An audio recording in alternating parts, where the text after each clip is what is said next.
The gunshot echoed through the marble courthouse like thunder splitting stone. Blood spread across the polished floor that Daniel Carter had cleaned just hours before. The billionaire CEO lay gasping behind him alive only because a janitor, a nobody in everyone's eyes, had thrown himself into death's path. As sirens wailed and chaos erupted, Daniel pressed his hand against the burning wound in his shoulder, thinking not of glory or reward, but of his daughter Lily's face. If you're watching from New York, London, or anywhere between, stay with me because what happened next changed everything. The courthouse at 4 a.m. was a cathedral of shadows and silence. Daniel Carter pushed his industrial mop bucket down the endless corridor, its wheels squeaking a lonely rhythm that echoed off marble walls adorned with portraits of stern-faced judges. Each portrait seemed to look down at him with the same expression, unseeing, uncaring, unaware that he even existed. Daniel had been invisible his whole life, and he'd made peace with that fact long ago.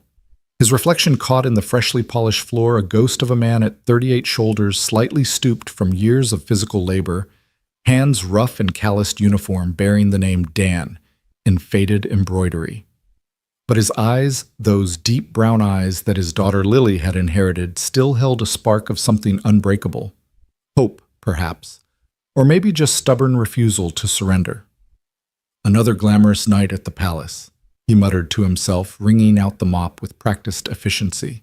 The irony wasn't lost on him here. He was cleaning the halls where justice was supposedly served, while his own life felt like one long sentence of hard labor. The courthouse was Daniel's second job. From 4 a.m. to 8 a.m. he cleaned these halls. From 9 a.m. to 5 p.m. he worked at a warehouse across town loading trucks until his back screamed. Then home to Lily, homework dinner from a box bedtime stories, and if he was lucky 4 hours of sleep before starting again. He paused at the water fountain to refill his bucket, catching sight of the newspaper someone had left behind. The headline screamed in bold letters, "Hayes Pharmaceutical Trial Continues, CEO Claims Innocence in Drug Scandal." Victor Hayes. Even the name tasted bitter in Daniel's mouth. Everyone in the city knew about Hayes Pharmaceutical.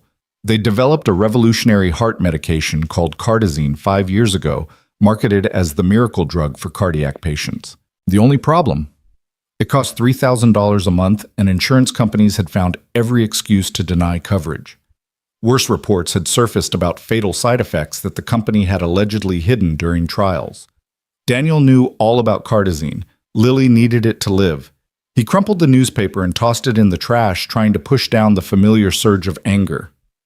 Anger was a luxury he couldn't afford. Anger didn't pay bills or buy medicine, or keep his daughter's heart beating steadily through the night. "Daddy, why do some people have so much when others have so little?" Lily had asked him last week, her wise beyond her years eyes studying him over her homework. "I don't know, sweetheart," he'd answered honestly. "But what matters isn't what we have, it's what we do with it. Like how you always share your sandwich with Mr. Rodriguez at work, even though we don't have much, exactly like that." She'd smiled then, that radiant smile that made every sacrifice worthwhile. Lily was the reason he got up every morning, the reason he endured the aching joints and the endless exhaustion. She'd been born with a congenital heart defect, hypoplastic left heart syndrome, the doctors called it. 3 surgeries before her 5th birthday. Monthly medications that cost more than he made in 3 months. Regular checkups with specialists who looked at him with barely concealed pity when he asked about payment plans. But Lily was a fighter just like her old man, and as long as she kept fighting, so would he. The morning wore on, and Daniel methodically worked his way through the building. The judge's chambers on the 3rd floor, where decisions affecting thousands were made daily. The jury deliberation rooms where ordinary citizens wrestled with extraordinary responsibilities. The holding cells in the basement where hope went to die. He was mopping the main courtroom, courtroom A, the big one where they held the high-profile cases, when he heard voices in the hallway. It was 6:30 a.m., too early for anyone to be here except security and maintenance. "I don't care what the polls say," a man's voice said, sharp and dismissive. "We stick to the strategy. Emphasize the FDA approval downplay, the pricing structure, and for God's sake make sure that widow doesn't testify." Daniel recognized the voice from the news Marcus Webb Victor Hayes' lead attorney. $5,000 suits and a reputation for getting the guilty off scot-free. But sir, another voice protested, younger, nervous. The Park testimony could sway the jury.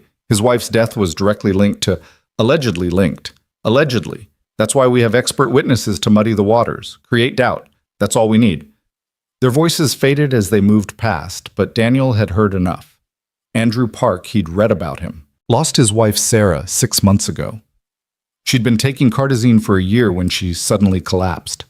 The autopsy showed liver failure, a known but undisclosed side effect of the drug. Park had become the face of the victims' families demanding justice, not just for his wife, but for dozens of others who'd suffered.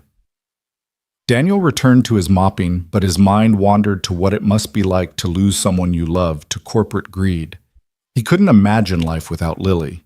She was all he had left after Maria died in childbirth, a tragedy that had nearly broken him until he'd held his daughter for the first time and realized he had to be strong for her. By 7:45 a.m., the courthouse was beginning to wake up. Lawyers in expensive suits rushed past without seeing him. Court clerks chatted about their weekend plans. Security guards nodded in his direction, the only acknowledgement he usually received. Daniel was gathering his supplies when Judge Margaret Sloan swept past. Unlike the others, she paused, actually looking at him. "Daniel, isn't it?" she said, her voice carrying the authority of 20 years on the bench. "Yes, ma'am." He was surprised she knew his name. "You do good work. This place has never been cleaner." She studied him with sharp gray eyes that had seen too much of humanity's worst. "You have a daughter, don't you? I've seen you in the pediatric ward at St. Mary's." Daniel's cheeks flushed. "Yes, ma'am. Lily. She's 8. Heart condition." He nodded, unsure why one of the city's most powerful judges was taking an interest in his personal life. Judge Sloan's expression softened slightly. "My grandson has cystic fibrosis. I know what it's like to watch a child struggle with illness, to feel helpless despite all your power and position." She paused, seeming to weigh her words. "If you ever need anything, Daniel legal advice, a recommendation, my door is open." Before he could respond, she was gone, her black robes billowing behind her like wings.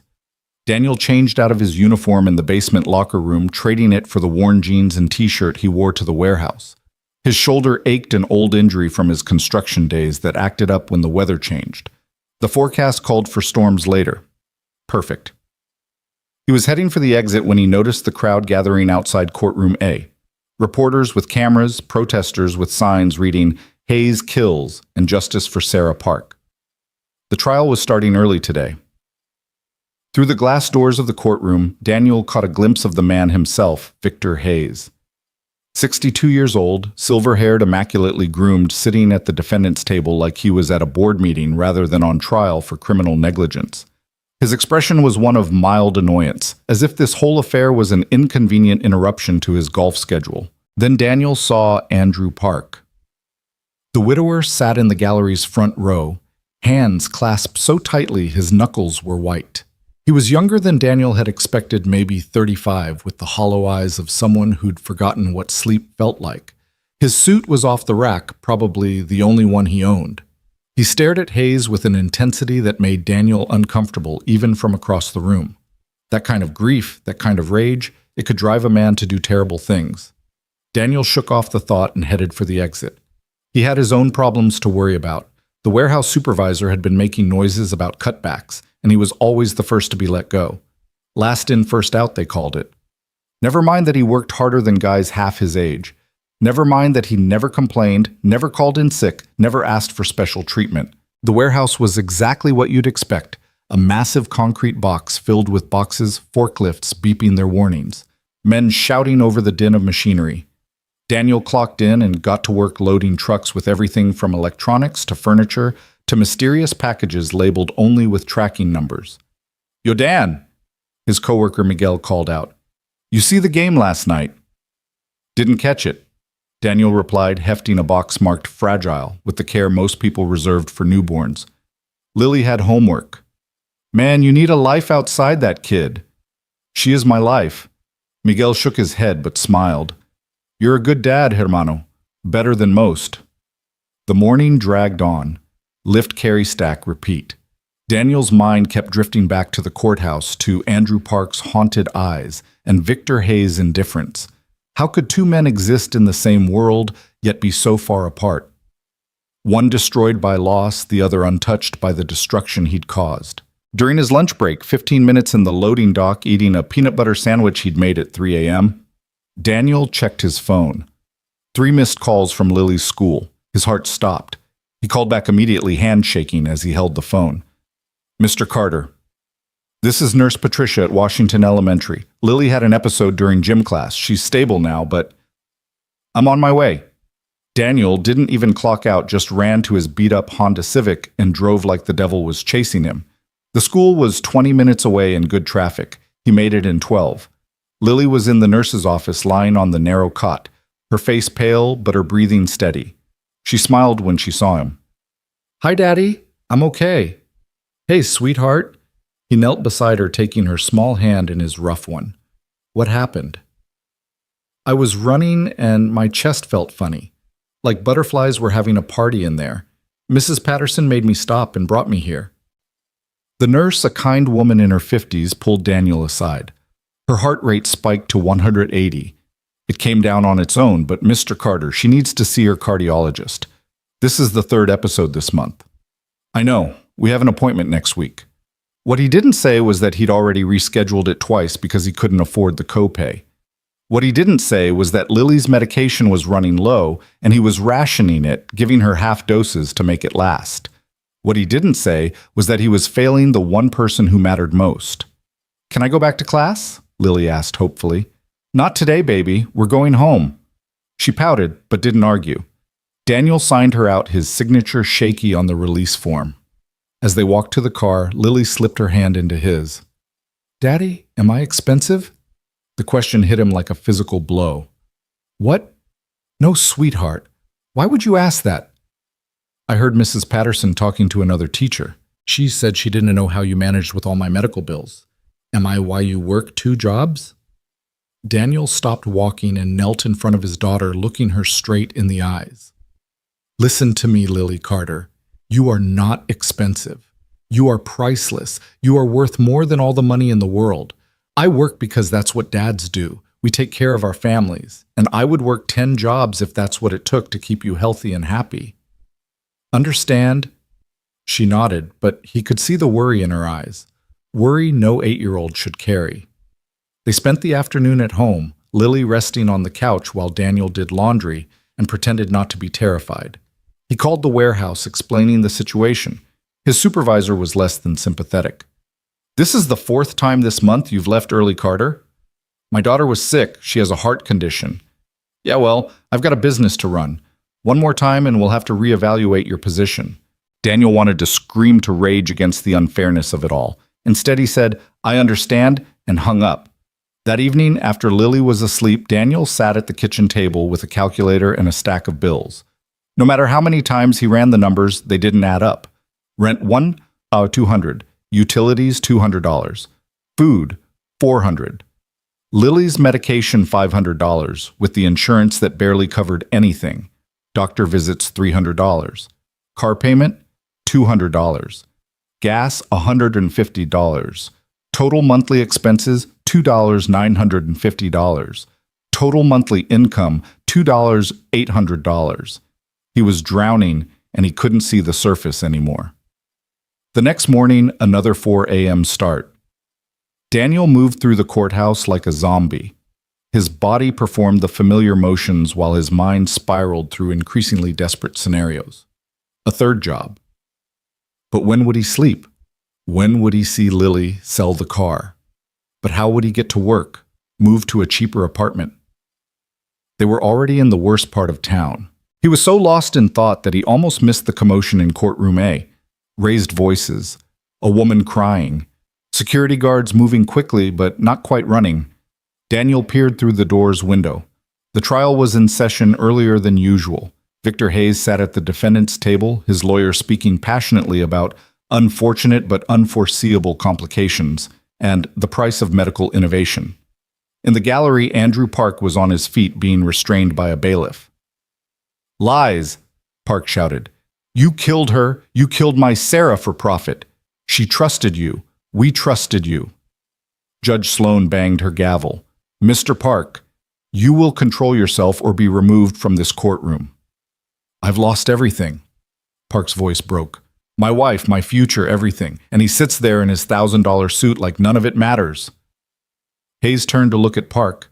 Then and Daniel saw something in the billionaire's eyes that made his blood run cold. Not guilt, not remorse. Annoyance. Like Park was a fly buzzing around his head. Your Honor, Hayes' lawyer said smoothly. Perhaps Mr. Park needs time to compose himself. This is clearly very emotional for him. The condescension in his tone was like salt in a wound. Daniel saw Park's face contort with rage and pain.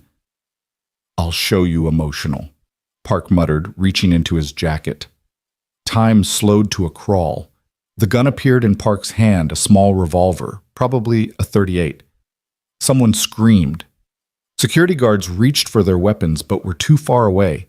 Hayes froze, his arrogant expression finally cracking to show fear. Judge Sloan dove behind her bench, and Daniel, without thinking, dropped his mop and ran.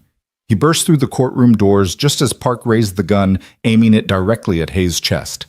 The distance was maybe 20 feet, impossible to miss at that range. No! Daniel shouted, his voice echoing through the courtroom. Park hesitated just for a second, his tear-filled eyes meeting Daniel's. In that second, Daniel saw himself. He saw every desperate parent who'd watched their child suffer. He saw every working man crushed by medical debt. He saw the rage of the powerless against the powerful. But he also saw Lily's face. He saw her question, why do some people have so much when others have so little? And he knew what his answer had to be. Don't do this, Daniel said, moving toward Park with his hands raised. I know you're hurting, God, I know, but this isn't the way. You don't understand, Park sobbed, the gun shaking in his grip. She was everything. Sarah was my whole world. We were trying to have kids. We had names picked out. And he took that from me.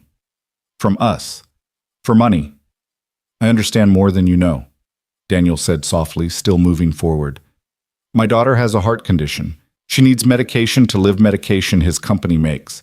Medication I can barely afford. Some months I have to choose between her pills and food. So yeah, I understand wanting to hurt him. He was close now, maybe 10 feet from Park. The gun swung between him and Hayes. Then why, Park asked desperately, why are you stopping me? Because my daughter needs me to be someone she can be proud of, Daniel said. Because taking a life, even his life, won't bring your Sarah back. It'll just create more pain. And because, he took a breath knowing how insane his next words would sound, because even his life has value. Even if he can't see the value in ours. That's beautiful, Park said bitterly. Really beautiful. But you're wrong. Some people don't deserve to live.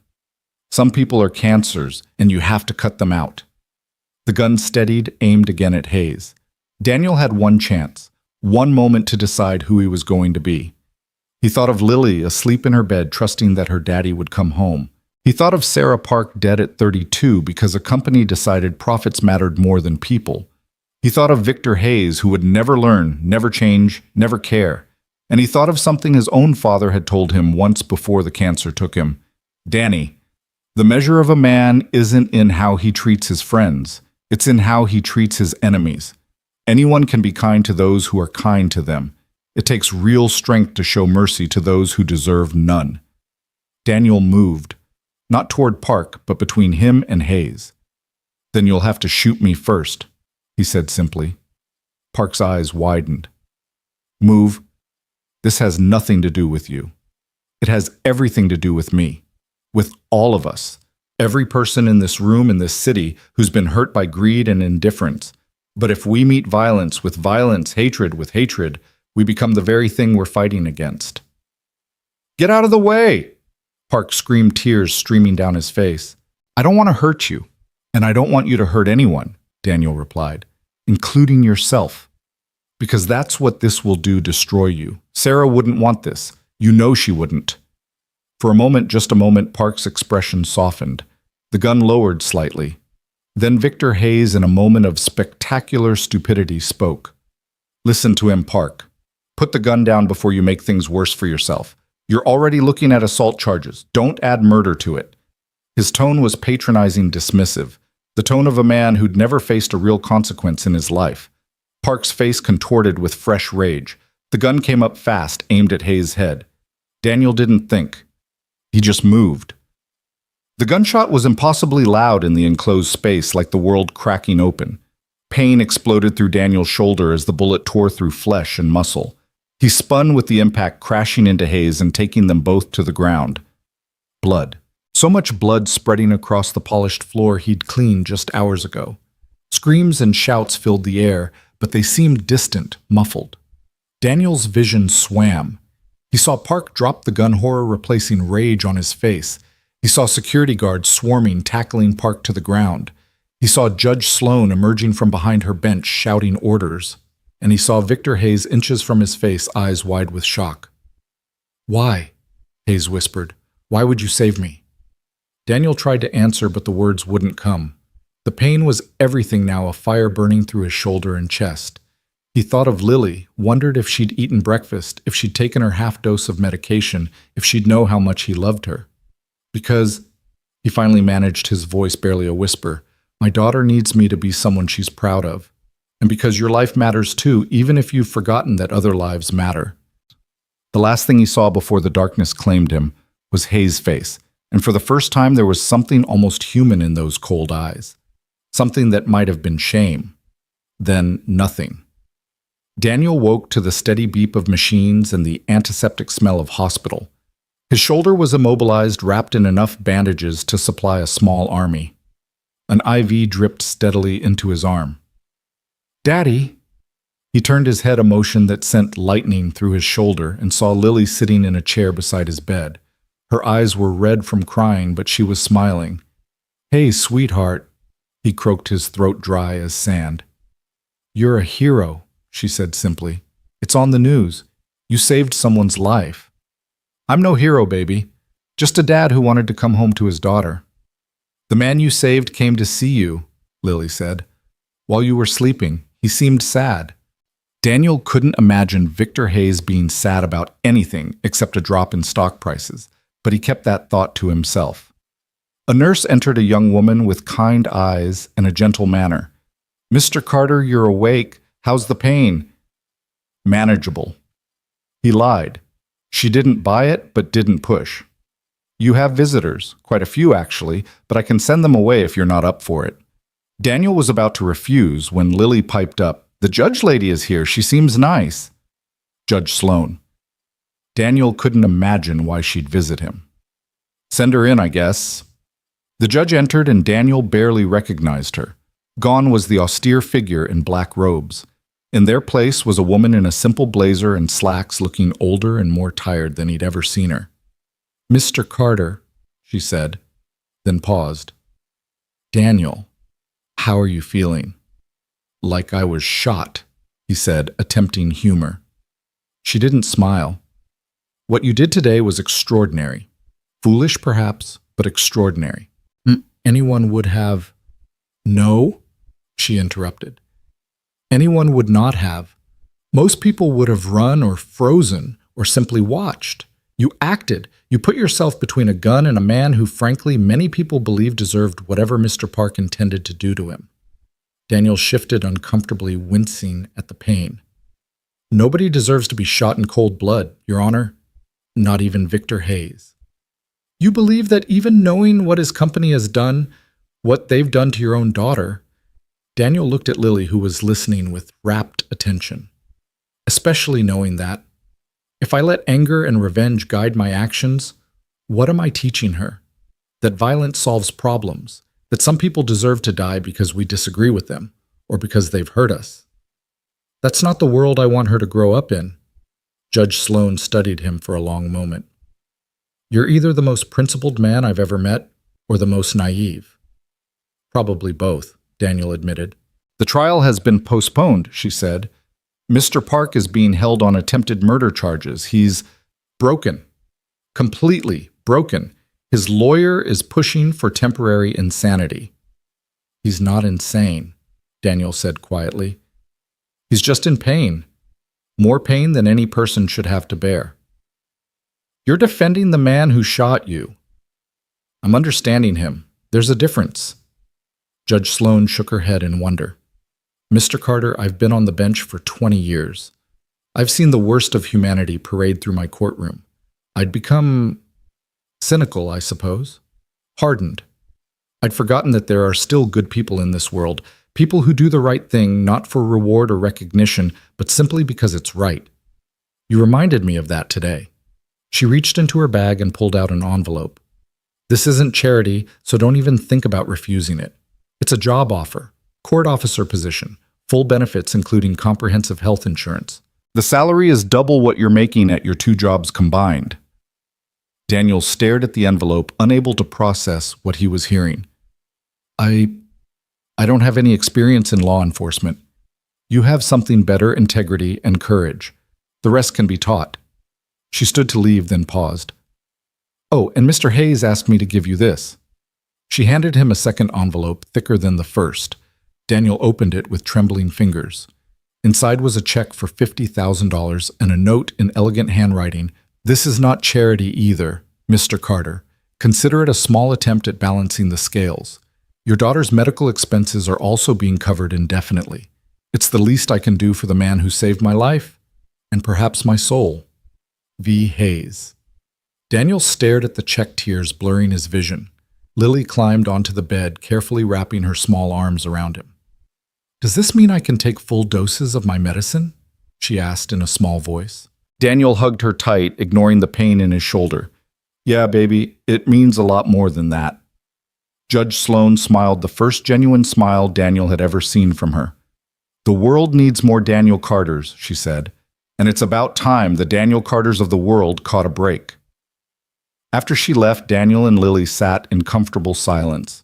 The sun was setting outside the hospital window, painting the sky in shades of orange and pink.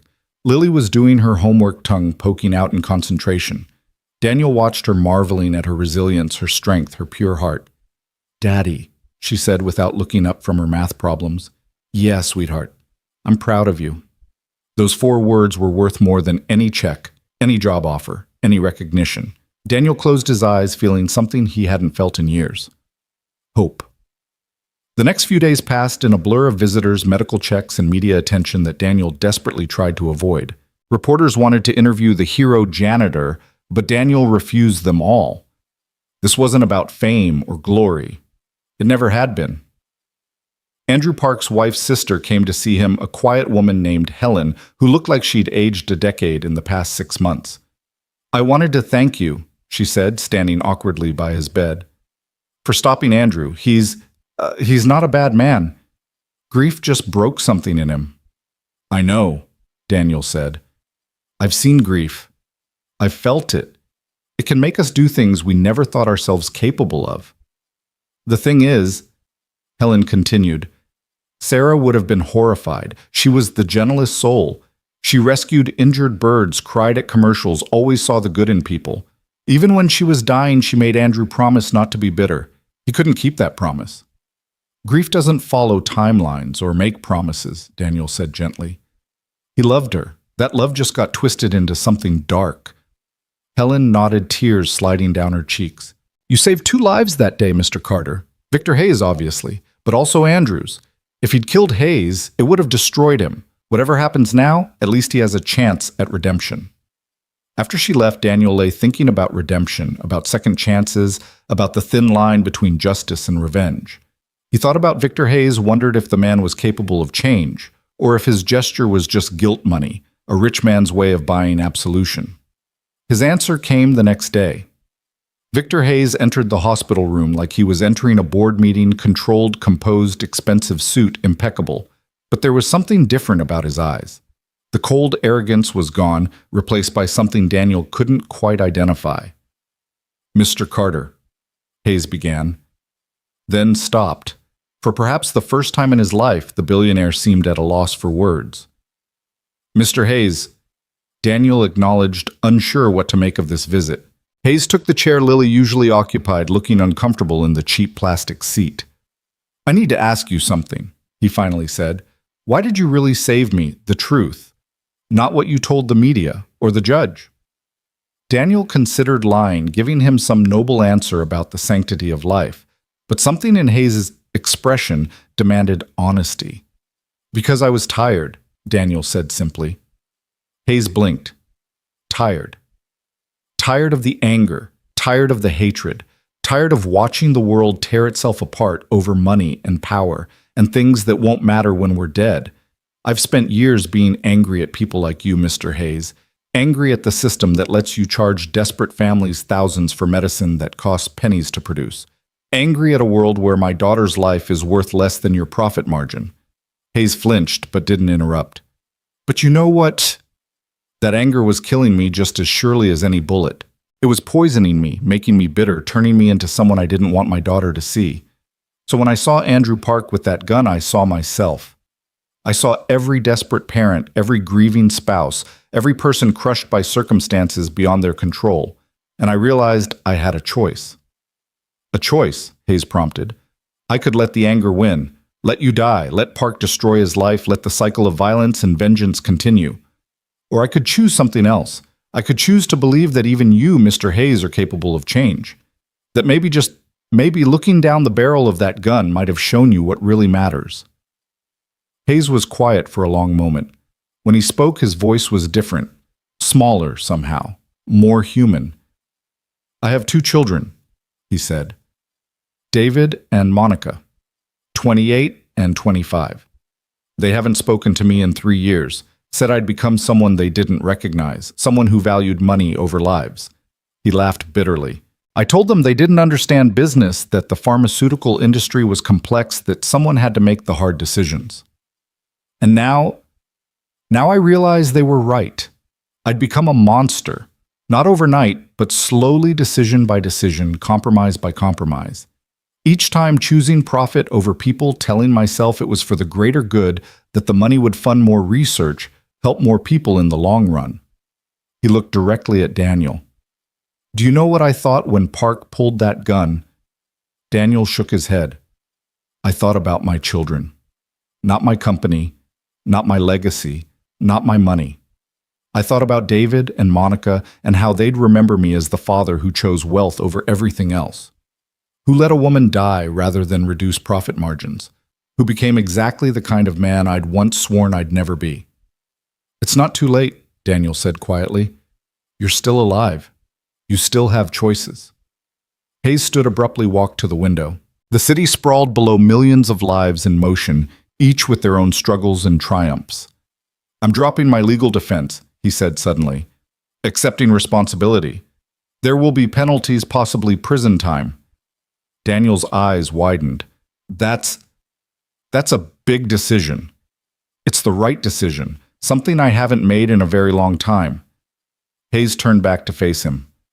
I'm also restructuring the company, capping medication prices at affordable levels, creating a fund for families who can't afford treatment. It'll cost billions. The board will try to stop me. Shareholders will revolt. Why tell me this? Because you saved more than my life, Mr. Carter. You saved my soul, if such a thing exists. You showed me that there are still people who choose goodness even when every circumstance argues against it. People who see others' pain and try to ease it rather than profit from it. He moved toward the door, then stopped. Your daughter, Lily. I'd like to meet her properly sometime. When you're recovered. I want to apologize to her, to all the children whose parents have struggled because of my greed. She'd like that, Daniel said, meaning it. She asks hard questions, though. Be prepared. Hayes actually smiled, a real genuine smile that transformed his face. I look forward to it. Hard questions are exactly what I need. After he left, Daniel lay back, processing the conversation. Could people really change? Could a man who'd spent decades choosing profit over people suddenly develop a conscience? He didn't know. But he'd learned something in that courtroom. Sometimes, you had to have faith in the possibility of redemption, even when all evidence suggested otherwise. The recovery was harder than Daniel had anticipated. 3 weeks after the shooting, he was still struggling with basic movements, his shoulder protesting every attempt at normalcy. The physical therapy sessions were torture, but Lily came to everyone cheering him on like he was competing in the Olympics rather than just trying to lift his arm above his head. Come on, Daddy. You can do it. Just like when you taught me to ride a bike, one more try? The physical therapist, a no-nonsense woman named Brenda, smiled at Lily's enthusiasm. Your daughter's a better motivator than I am, Mr. Carter. She's had practice, Daniel grunted, pushing through another repetition. Been motivating me since the day she was born. What he didn't mention was how the tables had turned lately. Since the shooting, since the job offer, since Hayes's check cleared, Lily had been different. Not bad different, but lighter. The weight she'd carried that no 8-year-old should carry, about being expensive, about being a burden, had lifted. She laughed more. She ran during recess without fear. She took her full dose of medication every morning without the guilty look that used to break Daniel's heart. Mr. Carter, Brenda said after Lily had skipped off to get a juice box from the vending machine. I need to be honest with you. The damage to your shoulder is significant. You'll regain most of your mobility, but there will always be weakness. Pain. You won't be able to do the kind of physical labor you used to. Good thing I got a desk job lined up then, Daniel said, trying for humor. Court officer isn't exactly a desk job. You'll need to be able to physically intervene if necessary. Restraint situations removing disruptive individuals. I'll manage, Daniel said firmly. I've been managing my whole life. That afternoon, Judge Sloan visited again. She'd been coming regularly, bringing case files for him to study, teaching him about court procedures and protocols. Today, though, she had a different kind of lesson. Andrew Park's trial is next week, she said without preamble. He's been denied bail flight risk and potential danger to himself. His lawyer is pushing for a mental health evaluation. Good, Daniel said.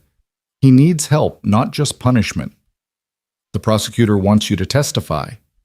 Daniel had been expecting this, dreading it.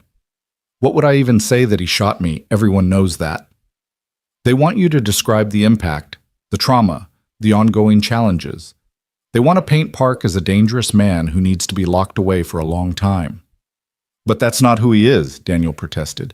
He's a grieving husband who snapped. One moment of desperation shouldn't define his entire life. Judge Sloan studied him carefully. You know most victims want maximum punishment for their attackers.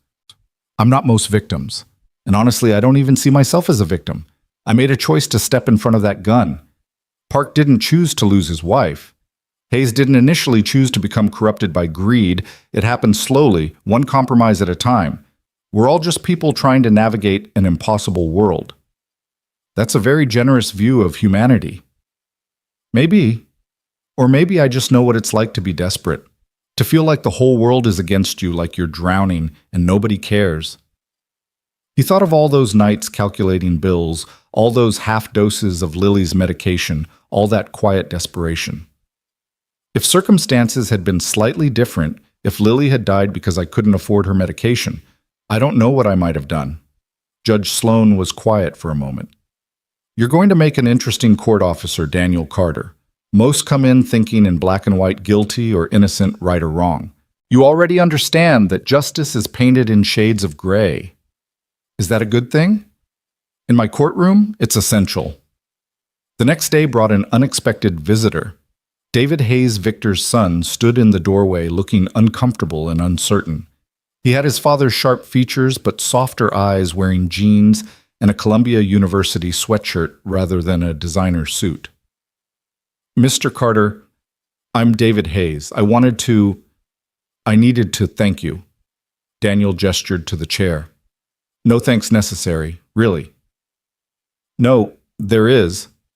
David sat down, running his hands through his hair in a gesture that made him look younger than his 28 years. You saved my father's life, but more than that, you gave him back to us. To me and my sister. I don't understand. Dad called us the night after the shooting. First time in 3 years. He was crying. I'd never heard him cry before, not even when Mom died. He apologized. Not the corporate non-apology he'd perfected, but really apologized. Said he'd lost his way, forgotten what mattered. Said a janitor named Daniel had reminded him that every life has value. Daniel felt uncomfortable with the praise. I just did what felt right. You did what nobody else would have done. You saw my father, who most people consider a monster, as a human being worth saving. Do you have any idea how rare that is? He's trying to change, Daniel offered. That takes courage. David laughed, but it wasn't bitter. He's doing more than trying. He's liquidating his personal assets to fund the victim's compensation fund. He's testifying against his own company's practices. The board is trying to force him out, but he's fighting them. He says he has nothing left to lose and everything to gain. Everything. His soul, he says, and maybe his children's respect. David paused. I'm going to the trial tomorrow, Park's trial. My father wanted to go to face him, but his lawyers advised against it. Probably wise, Daniel agreed. Park doesn't need to see him right now. Will you be there? I have to testify, though I'm not sure what I'll say. David stood to leave, then turned back. Say the truth. That's all any of us can do. That evening, Lily was doing homework at his bedside while Daniel reviewed more court procedures. She was working on an essay about heroes, and she kept glancing at him with a look he couldn't quite read. What is it, sweetheart? Mrs. Johnson says I should write about you, about how you're a hero. And what do you think? She chewed on her pencil, thinking. I don't think you're a hero the way Superman is a hero. You didn't want to get shot. You were scared. Terrified, Daniel admitted. But you did it anyway, because it was the right thing to do. Mrs. Johnson says that's actually braver than not being scared at all. Mrs. Johnson sounds smart. She also says heroes don't always wear capes. Sometimes they wear janitor uniforms. Daniel felt his eyes burn with unshed tears. What are you going to write? The truth, Lily said, simply echoing David Hayes. That my dad is just a regular person who tries to do good things. And that maybe that's the best kind of hero, the kind other regular people can try to be too. The day of Andrew Park's trial arrived gray and drizzling, matching the mood of everyone involved. Daniel's shoulder ached worse than usual. The weather Brenda had warned him would always affect it now. He dressed carefully in his only suit, the one he'd worn to Maria's funeral 9 years ago. Lily helped him with his tie, her small fingers steady and sure. You look handsome, Daddy. Thanks, baby. You sure you're okay staying with Mrs. Rodriguez?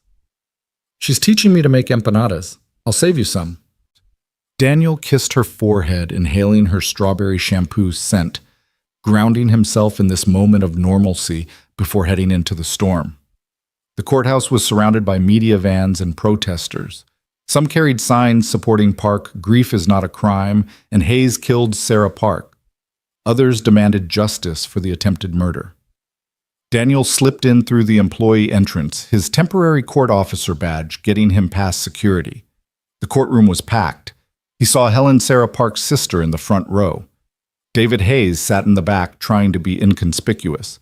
Judge Sloan presided, her expression carefully neutral.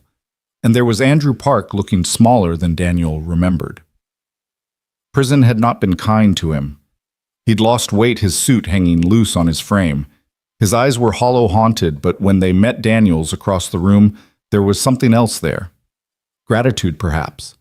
Or maybe just recognition, one broken man acknowledging another. The prosecutor, a sharp-dressed woman named Patricia Winters, called Daniel to the stand first. After the preliminaries name-occupation relationship to the incident, she got to the heart of it. Mr. Carter, can you describe what happened on the morning of September 15th? Daniel took a breath. I was finishing my shift cleaning the courthouse. I saw Mr. Park pull a gun and aim it at Mr. Hayes. I intervened. You intervened by placing yourself between the gun and Mr. Hayes? Yes. Why would you do that? You didn't know either man personally.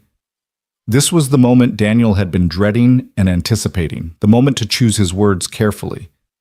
Because I saw a man in pain about to do something that would destroy multiple lives, including his own. I thought I could help. Winters frowned. This wasn't the answer she wanted. Mr. Park shot you. You could have died. But I didn't. You have permanent damage to your shoulder, chronic pain. Your life has been irrevocably changed. Yes, Daniel agreed. Changed for the better in many ways. A murmur ran through the courtroom. Winters looked frustrated. Mr. Carter, are you saying being shot was a positive experience? I'm saying that sometimes terrible events can lead to positive changes. Mr. Hayes has reformed his company's practices. Thousands of families will have access to affordable medication because of what happened that day. My own daughter included. So you're defending the man who shot you. Daniel looked directly at Andrew Park. I'm acknowledging that he's a human being who experienced unbearable loss and made a terrible decision in a moment of overwhelming grief. I don't defend the action, but I understand the pain behind it. Winters tried several more approaches, but Daniel remained consistent. Yes, Park had shot him. Yes, it was wrong. But no, he didn't want to see Park's life destroyed. The defense attorney, a public defender named Marcus Thompson, who looked overwhelmed but determined, approached for cross-examination. Mr. Carter, you mentioned your daughter has a heart condition. Yes, hypoplastic left heart syndrome. And she requires medication manufactured by Hayes Pharmaceutical. Yes. Medication you struggle to afford. Yes. So you had every reason to hate Victor Hayes, to want to see him harmed. I had every reason to be angry, Daniel corrected. But anger and hatred are choices. I chose differently. Even though that choice nearly cost you your life. Especially because of that. My daughter doesn't need a father consumed by hatred. She needs someone who shows her that kindness is possible even in the darkest moments. Thompson nodded, seeming satisfied. No further questions. As Daniel left the stand, he passed Andrew Park. On impulse, he stopped. I forgive you, he said quietly, but loud enough for the court reporter to hear. I hope you can forgive yourself.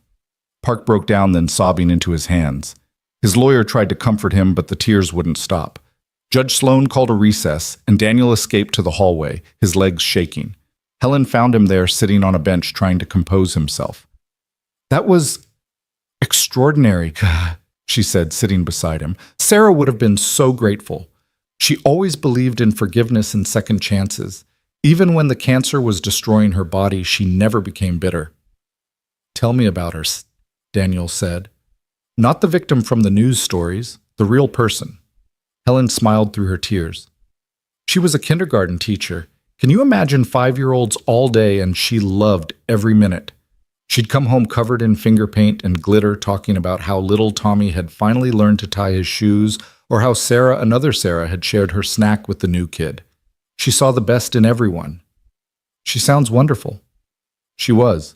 And you know what? She would have stepped in front of that gun too. To save anyone, even Victor Hayes. It's just who she was. Maybe that's why I did it, Daniel said thoughtfully. Not for Hayes, but for all the Sarah Parks of the world. To prove that their kindness isn't weakness, that their compassion matters. The trial resumed and Daniel stayed to watch. Other witnesses testified: the security guards who'd been too far away, the court clerk who'd hidden under her desk, the bailiff who'd tackled Park after the shooting. Each painted a picture of chaos and terror, of a moment when violence had shattered the supposed safety of the courtroom. Then Victor Hayes himself took the stand. He looked different from the man Daniel had seen in the hospital. Older somehow, more worn, but also more present, more real. Mr. Hayes? Winters began, clearly uncomfortable with her star witness. You were the intended victim of Mr. Park's attack. I was the intended target, Hayes corrected. But we were all victims. Mr. Park lost his wife. Mr. Carter was shot. Dozens of people were traumatized. And yes, I experienced the terror of facing my own mortality. But victim, no. If anything, I was a catalyst for tragedy. Winters looked like she'd swallowed a lemon. Mr. Hayes, Mr. Park tried to kill you. Yes, and I understand why. Gasps echoed through the courtroom. Judge Sloan raised an eyebrow but didn't intervene. You understand why Swum? Winters pressed. My company's medication, which Mrs. Park was taking, has a known side effect of liver damage in a small percentage of patients. We knew this. We buried it in the fine print, minimized it in our marketing. We chose profits over transparency. Mrs. Park died because of that choice. So yes, I understand Mr. Park's rage. I don't condone it, but I understand it. Are you saying you bear responsibility for Mrs. Park's death? Hayes looked directly at Andrew Park. Yes, legal responsibility. That's for other courts to decide, but moral responsibility, absolutely. The prosecutor looked defeated. This was not going according to plan. Thompson stood for cross-examination, but Hayes cut him off. "I have something to say if the court permits." Judge Sloan nodded. "Proceed." Hayes turned to address Andrew Park directly. "Mr. Park, I'm sorry. Not the corporate sorry that means nothing but truly, deeply sorry. Your wife died because I prioritized profits over people. I can't bring her back. I can't undo that choice. But I can promise you that her death will not be meaningless. Every reform I'm implementing, every family that will receive affordable medication, every life saved because we're now transparent about side effects, that's Sarah's legacy. She's saving lives even now. I hope someday you can find some comfort in that." Park was crying again, but silently this time. He nodded once, barely perceptible, but Daniel saw it. A tiny crack in the wall of rage and grief. The jury deliberated for 6 hours. Daniel waited in the hallway with Helen David Hayes and a growing crowd of others. When they returned, the foreman stood nervously. "On the charge of attempted murder in the first degree, we find the defendant not guilty by reason of temporary emotional distress. On the lesser charge of assault with a deadly weapon, we find the defendant guilty." Judge Sloan nodded. "Mr. Park, you've been found guilty of assault. However, given the extraordinary circumstances, the genuine remorse you've shown, and the forgiveness expressed by your victim, I'm inclined toward leniency. I sentence you to 5 years with the possibility of parole and 2 contingent upon completion of mental health treatment and anger management programs. Additionally, you'll serve 200 hours of community service with a grief counseling organization." It was far less than the prosecutor had wanted, but Daniel saw the wisdom in it. Prison wouldn't heal Andrew Park. Time and therapy might. As the courtroom cleared, Daniel found himself walking out beside David Hayes. "Your father did well up there," Daniel said. "He meant every word. He's a changed man. The board is forcing him out next week, you know, golden parachute and all that, but still. 40 years building that company, and they're kicking him to the curb for developing a conscience. What will he do?" David smiled. "He's starting a nonprofit, medical access advocacy. He wants to hire you, actually. Says you understand the real cost of medical inequality better than any policy expert." Daniel stopped walking. "He wants to hire me, but I already accepted Judge Sloan's offer." "He knows, but the offer stands whenever you're ready. He says you saved his life. The least he can do is offer you options." That evening, Daniel picked up Lily from Mrs. Rodriguez's apartment.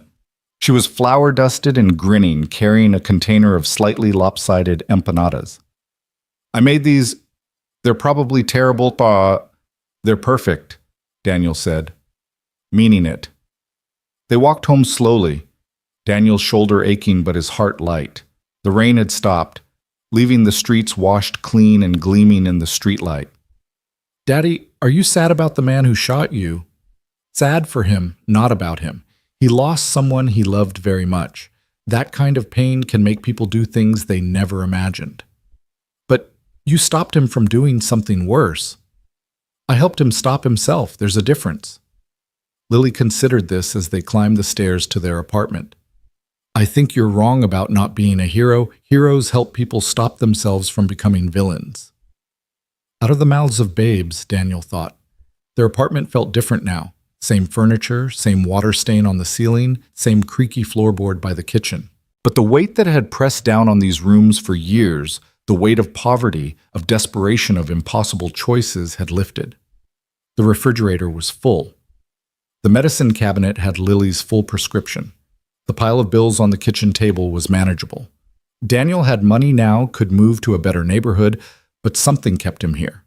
These walls had witnessed their struggle. Leaving felt like abandoning part of their story. "Can we visit Mr. Park?" Lily asked suddenly over dinner. "Why would you want to do that?" "Because he's sad and alone.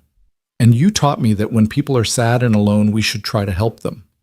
Daniel looked at his 8-year-old daughter, wondering when she'd become so wise. "Maybe. When he's ready. It might be a while." "That's okay. Sad takes time to get better." 2 weeks later, Daniel reported for his first day as a court officer. The uniform felt strange official in a way his janitor's outfit had never been. Badge radio, the weight of responsibility. Judge Sloan had pulled strings to get him through an accelerated training program, and while his shoulder limited some physical activities, he'd passed all the required tests. Officer Carter, Judge Sloan said as he entered her chambers that first morning. How does it feel? Like I'm playing dress-up, he admitted. You'll grow into it. I have a favor to ask. We're implementing a new program, victim offender mediation. Voluntary, of course, but I think you'd be perfect to oversee it. I don't have any training in mediation. You mediated between Andrew Park and Victor Hayes without any training. You understood both sides, showed compassion to both. That's not something you can teach. Daniel thought about it. Would Park and Hayes be willing to meet? Hayes has already agreed. Park, we're working on it. His therapist thinks it might help, but he needs more time. Time helps, Daniel agreed, rubbing his shoulder. The days settled into a new rhythm. Court officer by day, father by evening, student at night. Judge Sloan had enrolled him in online criminal justice courses. Lily thrived, her health stabilizing with proper medication. She joined the school soccer team, something that would have been impossible before. One evening, a month after starting his new job, Daniel received an unexpected call. Mr. Carter, this is Monica Hayes Victor's daughter. I wanted to thank you and to ask a favor. Of course. My father is struggling. The board forced him out, as you probably heard. He's throwing himself into this nonprofit work, but he's isolated. David and I are trying to reconnect with him, but there's so much history, so much hurt.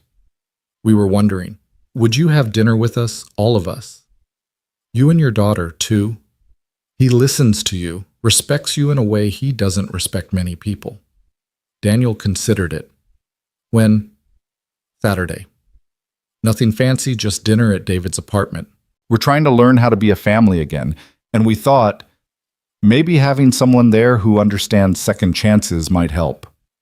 We'll be there. Saturday arrived crisp and clear.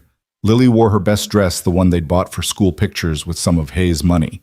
She was nervous, fidgeting with the hem. What if they don't like me? Impossible, Daniel said. Nobody could not like you. You have to say that. You're my dad. I have to say it, and it happens to be true. David's apartment was in a nice building, downtown doorman and everything. The elevator made Lily's eyes wide. Their building didn't have one. David answered the door looking casual in jeans and a sweater, immediately crouching to Lily's level. You must be Lily. I heard you're learning to make empanadas. They're getting better, Lily said seriously. The first batch looked like sick fish. David laughed and the ice broke. Monica appeared warm and welcoming, leading them into a living room where Victor Hayes sat looking deeply uncomfortable. Mr. Carter, he said, standing. And you must be Lily. Lily studied him with those two wise eyes. You're the medicine man. I suppose I am. My daddy says you're trying to be better. That's good. Everyone should try to be better. Hayes actually smiled. Your father is a wise man. He's okay, Lily said, making everyone laugh. Dinner was awkward at first. 20 years of family dysfunction doesn't disappear over pasta. But gradually, with Lily asking innocent questions and Daniel providing gentle redirection when things got tense, walls began to crumble. I remember when you were Lily's age, Victor told Monica. You wanted to be a doctor. Specifically, you wanted to cure what you called sad sickness. Depression, Monica said softly. I saw how Mom struggled with it. I was too busy to notice, Victor admitted. Too focused on building the company to see your mother was drowning. She tried to tell you, David said, old anger surfacing. I know now. Too late, but I know. Lily, who'd been quietly eating her spaghetti, piped up. It's never too late. That's what Daddy says. As long as you're breathing, you can choose to be better. The adults sat in stunned silence. Then Victor Hayes did something none of his children had ever seen. He cried. Not the desperate tears he'd shed after the shooting, but quiet, cleansing tears. Monica moved first, taking his hand, then David awkwardly patting his shoulder, and Lily, never one to let someone cry alone, climbed into his lap and hugged him. It's okay, Mr. Medicine Man. Sad takes time to get better. Daniel watched this scene unfold, thinking about cycles, how violence breeds violence, but also how kindness breeds kindness. One act of intervention had rippled outward, touching lives he'd never imagined. After dinner, while the kids, because David and Monica became kids again around their father, Years of hurt temporarily set aside, looked through old photo albums, Victor pulled Daniel aside. The nonprofit is ready to launch. We're calling it Second Chances Medical Foundation. I want you on the board. I'm not qualified. You're the most qualified person I know. You understand what families go through.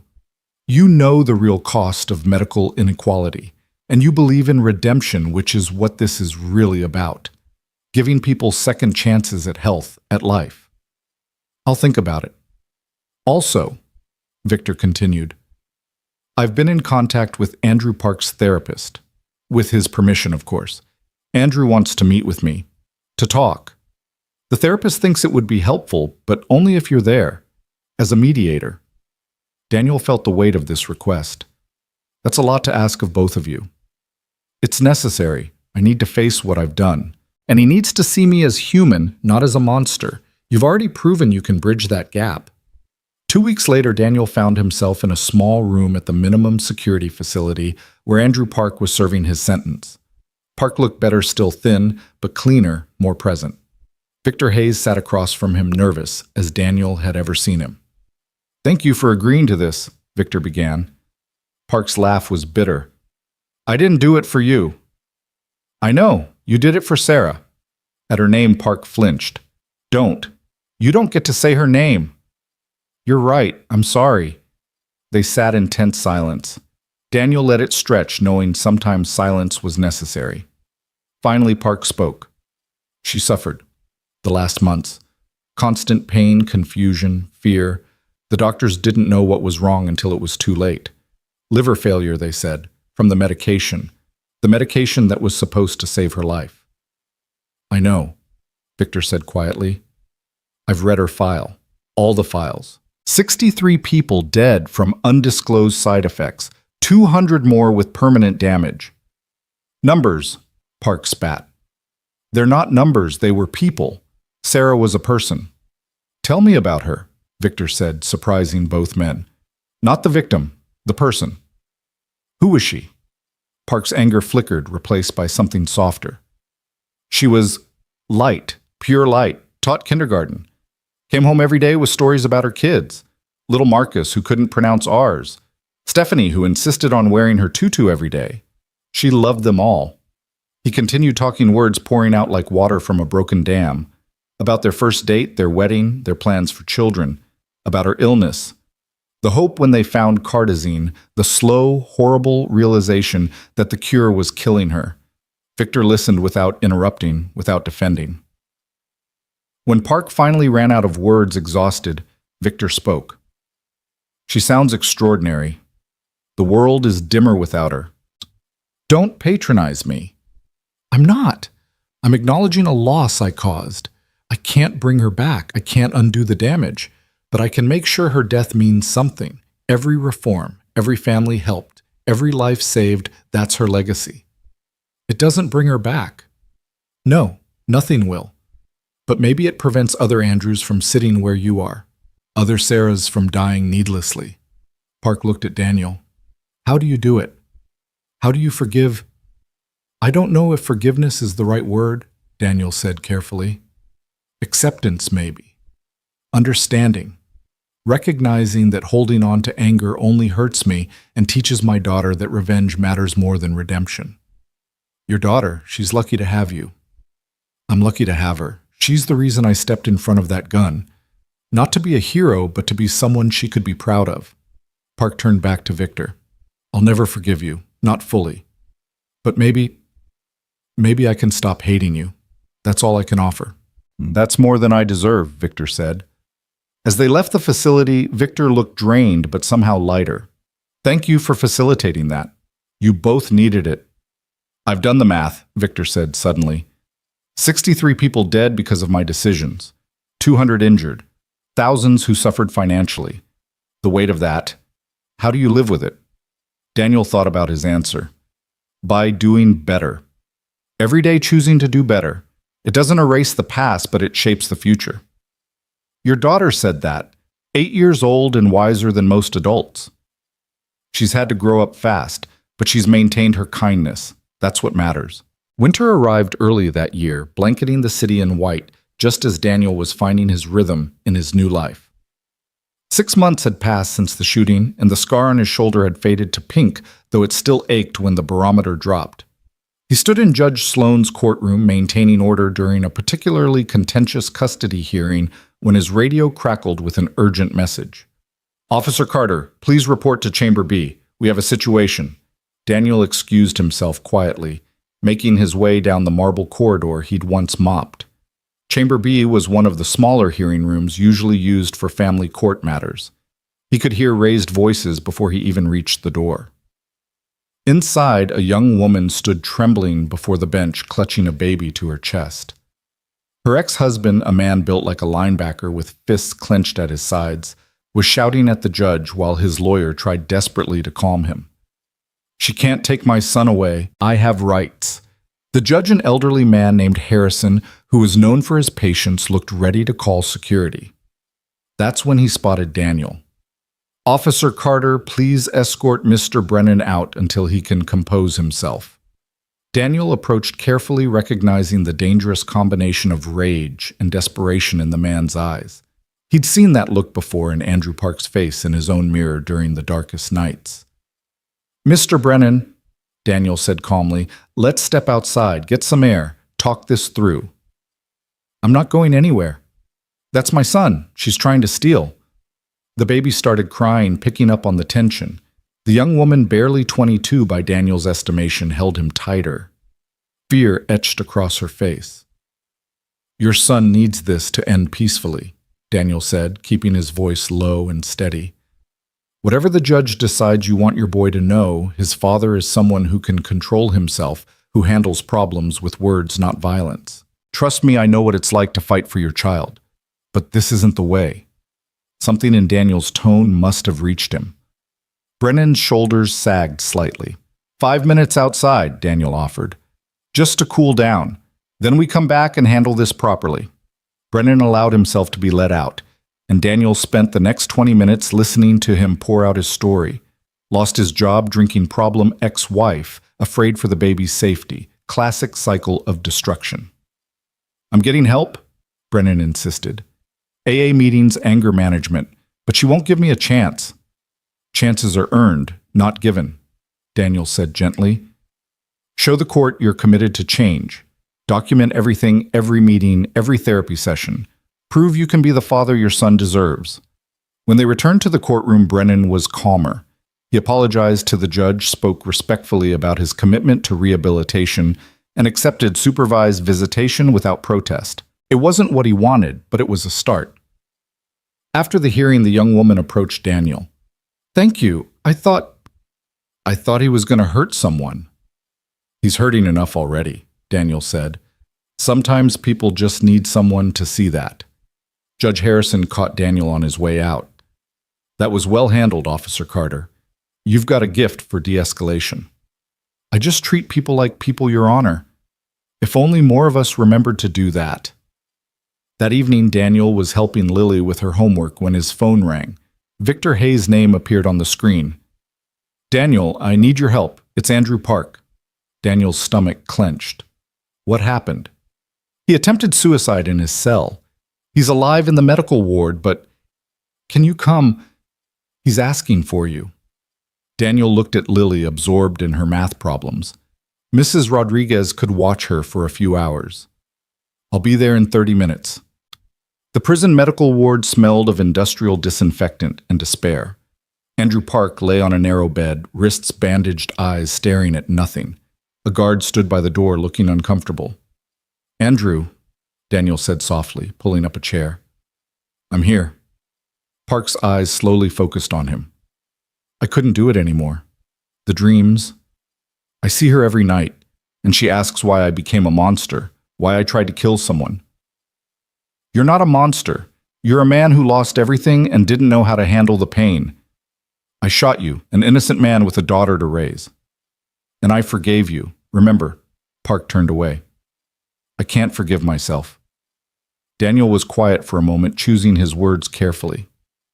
"When my wife died giving birth to Lily, I blamed myself for years. If I'd noticed the symptoms earlier, if I'd insisted on a different hospital, if I'd done 1,000 things differently.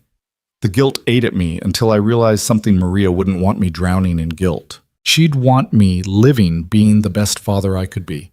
Sarah wouldn't want this for you. How do you know what she'd want? Because Helen told me about her. Because everyone who speaks about Sarah describes someone full of love and compassion. That kind of person doesn't want their loved ones suffering forever. Park started crying, silent tears rolling down his cheeks. I miss her so much. That won't go away, but it changes, becomes bearable. And one day you'll realize you can honor her memory by living the kind of life she'd be proud of. They sat in silence until Park dozed off, exhausted by emotion. Daniel found Victor in the waiting room looking haggard. "Thank you for coming," Victor said. "The prison therapist said he's been declining for weeks. Stopped eating, stopped participating in sessions. He needs more than therapy. He needs purpose." "What kind of purpose can you find in prison?" Daniel thought about it. What if he could help other grieving spouses? People who've lost loved ones to medical negligence or malpractice. Not as a lawyer or advocate, but as someone who understands their pain. Victor's eyes lit up. The foundation. We could create a program, grief counseling support groups. He could coordinate from inside, help develop the curriculum. You'd trust him with that. He shot you and you forgave him. He tried to kill me, and I understand why. Maybe trust is what he needs to start healing. The program took 2 months to establish. Red tape, prison regulations, liability concerns, all the bureaucratic nightmares Daniel was learning to navigate in his new role.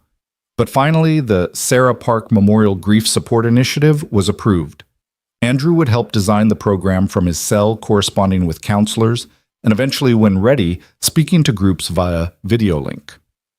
The first session was rough. Andrew could barely get through introducing himself without breaking down.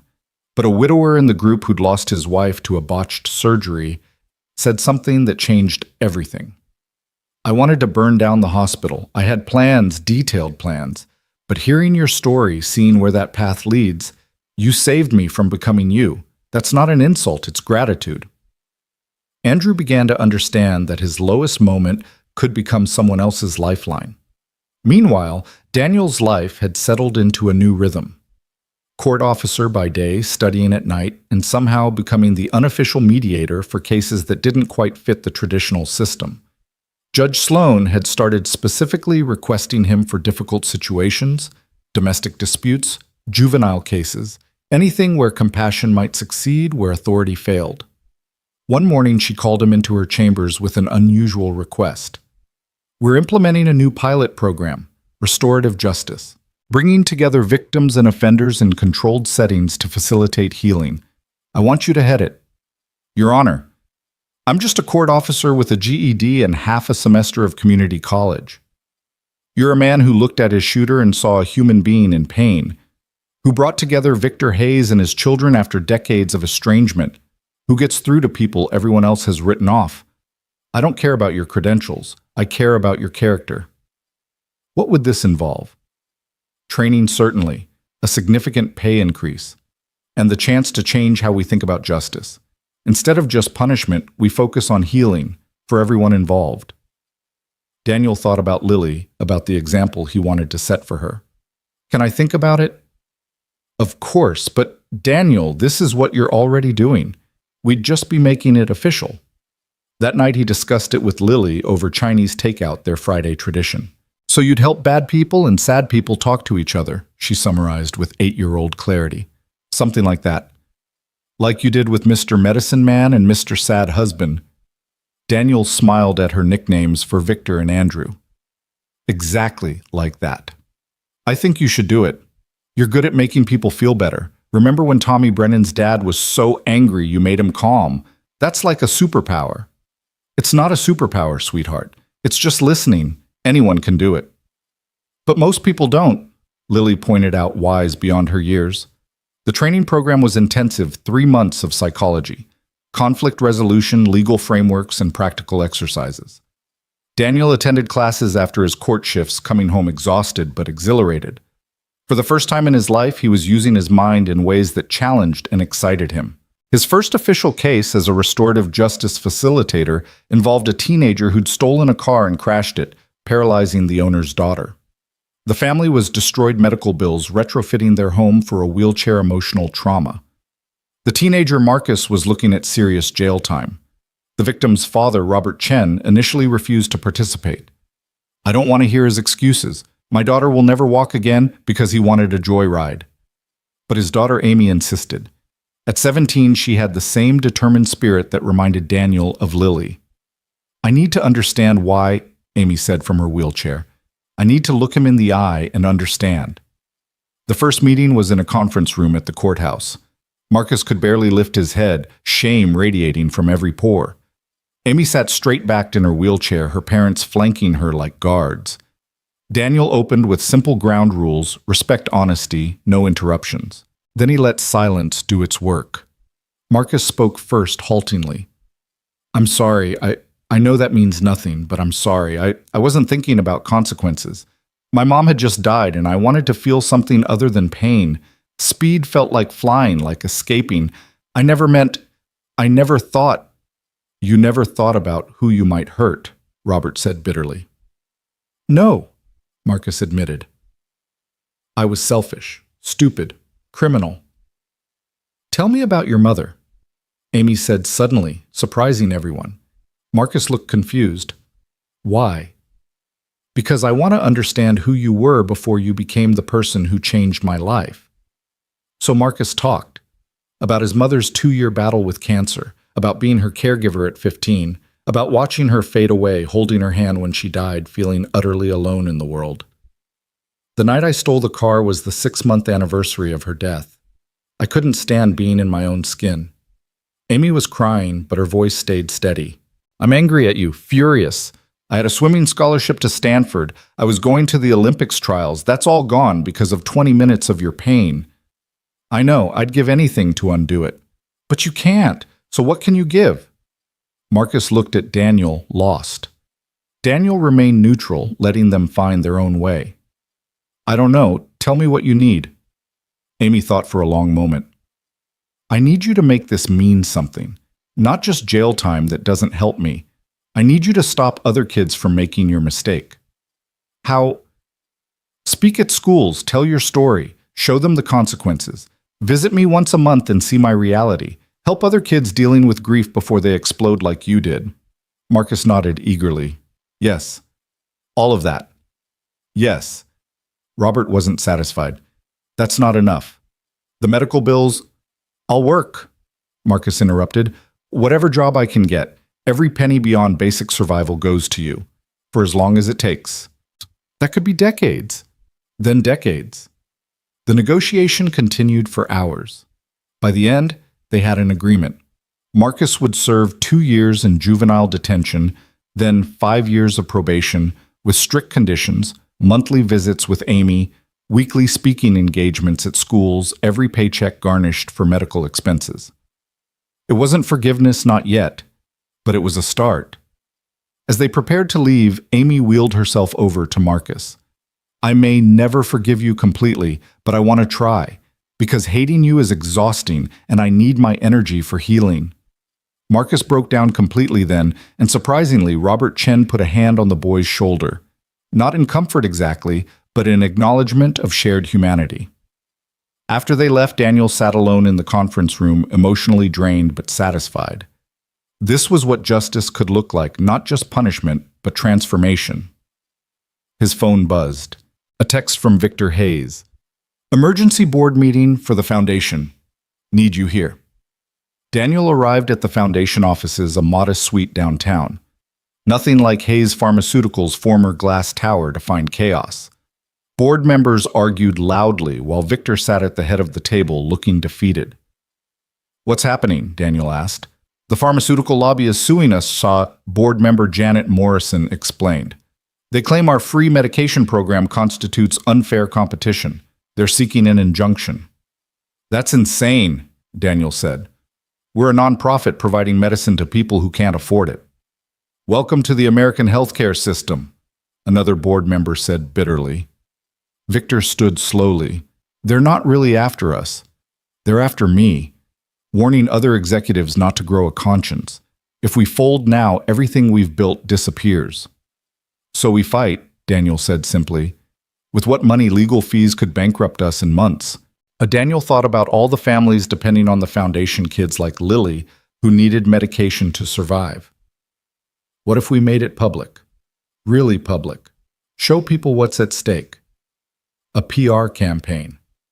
More than that, real faces, real stories.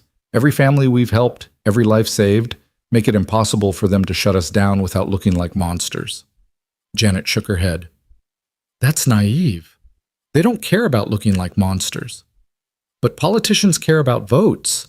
Judges care about public opinion, even if they pretend not to. And juries are just people who understand what it's like to struggle with medical bills. Victor studied Daniel with something like pride. You're proposing we turn this into a movement. I'm proposing we tell the truth, loudly. The campaign started small. Families recording testimonials on their phones, sharing them on social media. Amy Chen from her wheelchair talking about second chances and the power of redemption. Andrew Park via video link from prison explaining how helping others had saved him from drowning in grief. Even little Lily, with Daniel's permission, sharing what it meant to take her medicine without fear. The video that went viral, though, was unexpected. Someone had recorded Daniel's testimony at Andrew's trial on their phone. His words about choosing kindness in the darkest moments about seeing humanity in everyone resonated across divides. Choose differently became a trending hashtag. The pharmaceutical companies tried to withdraw the lawsuit quietly, but it was too late. Congressional hearings were called, media attention intensified, and at the center of it all, Victor Hayes sat in the witness chair calmly detailing decades of industry practices designed to maximize profits at the expense of lives. I was part of the problem, he said to the congressional committee. For 40 years, I chose money over morality. It took a janitor with nothing stepping in front of a bullet to show me what real value looks like. His daughter needed our medicine to live, and he still saved my life. That kind of grace demands change. The hearing room was silent. Then a senator asked, "What do you propose, Mr. Hayes?" Price caps tied to median income, transparent reporting of all side effects, mandatory charity programs, and a fundamental shift in how we measure success, not by profit margins, but by lives saved and improved. That would revolutionize the industry. Or return it to its original purpose, healing people. The lawsuit was dropped. The foundation continued its work, expanding rapidly. Other pharmaceutical executives, shamed or inspired, began their own programs. It wasn't enough, not nearly, but it was a beginning. Daniel watched these changes from his unique position, part court officer, part mediator, part board member, but always primarily Lily's father. She was thriving now, her heart condition stable, her spirit undaunted. She'd started a kindness club at school, teaching other kids about choosing compassion over conflict. One evening, as spring returned to the city, Daniel stood in the courthouse where everything had changed. The marble floor gleamed someone else's responsibility now. He thought about the journey from that desperate morning calculating impossible bills to now. Officer Carter. A voice interrupted his thoughts. He turned to find a young man, maybe 20, in a janitor's uniform. Yes, I'm Tom Washington. I just started here cleaning nights.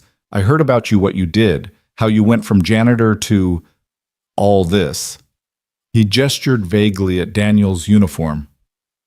I wanted to ask, how did you change everything? Daniel thought about the question seriously. I didn't change everything. I just made one choice in one moment to see someone else's humanity, even when they couldn't see mine. The rest followed from that. But you could have been killed. Yes, but living in fear and anger was killing me slowly anyway. At least this way my daughter got to see her father choose love over hate. Tom nodded slowly, processing this.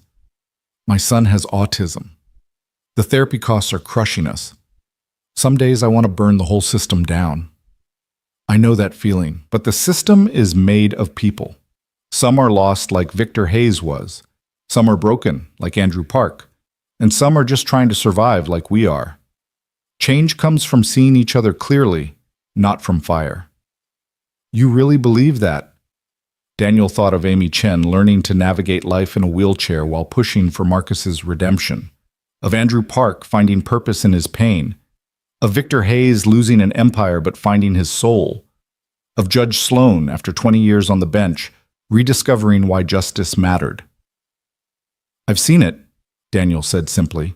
"Over and over I've seen people choose to be better when given the chance." Tom left with a little more hope in his eyes.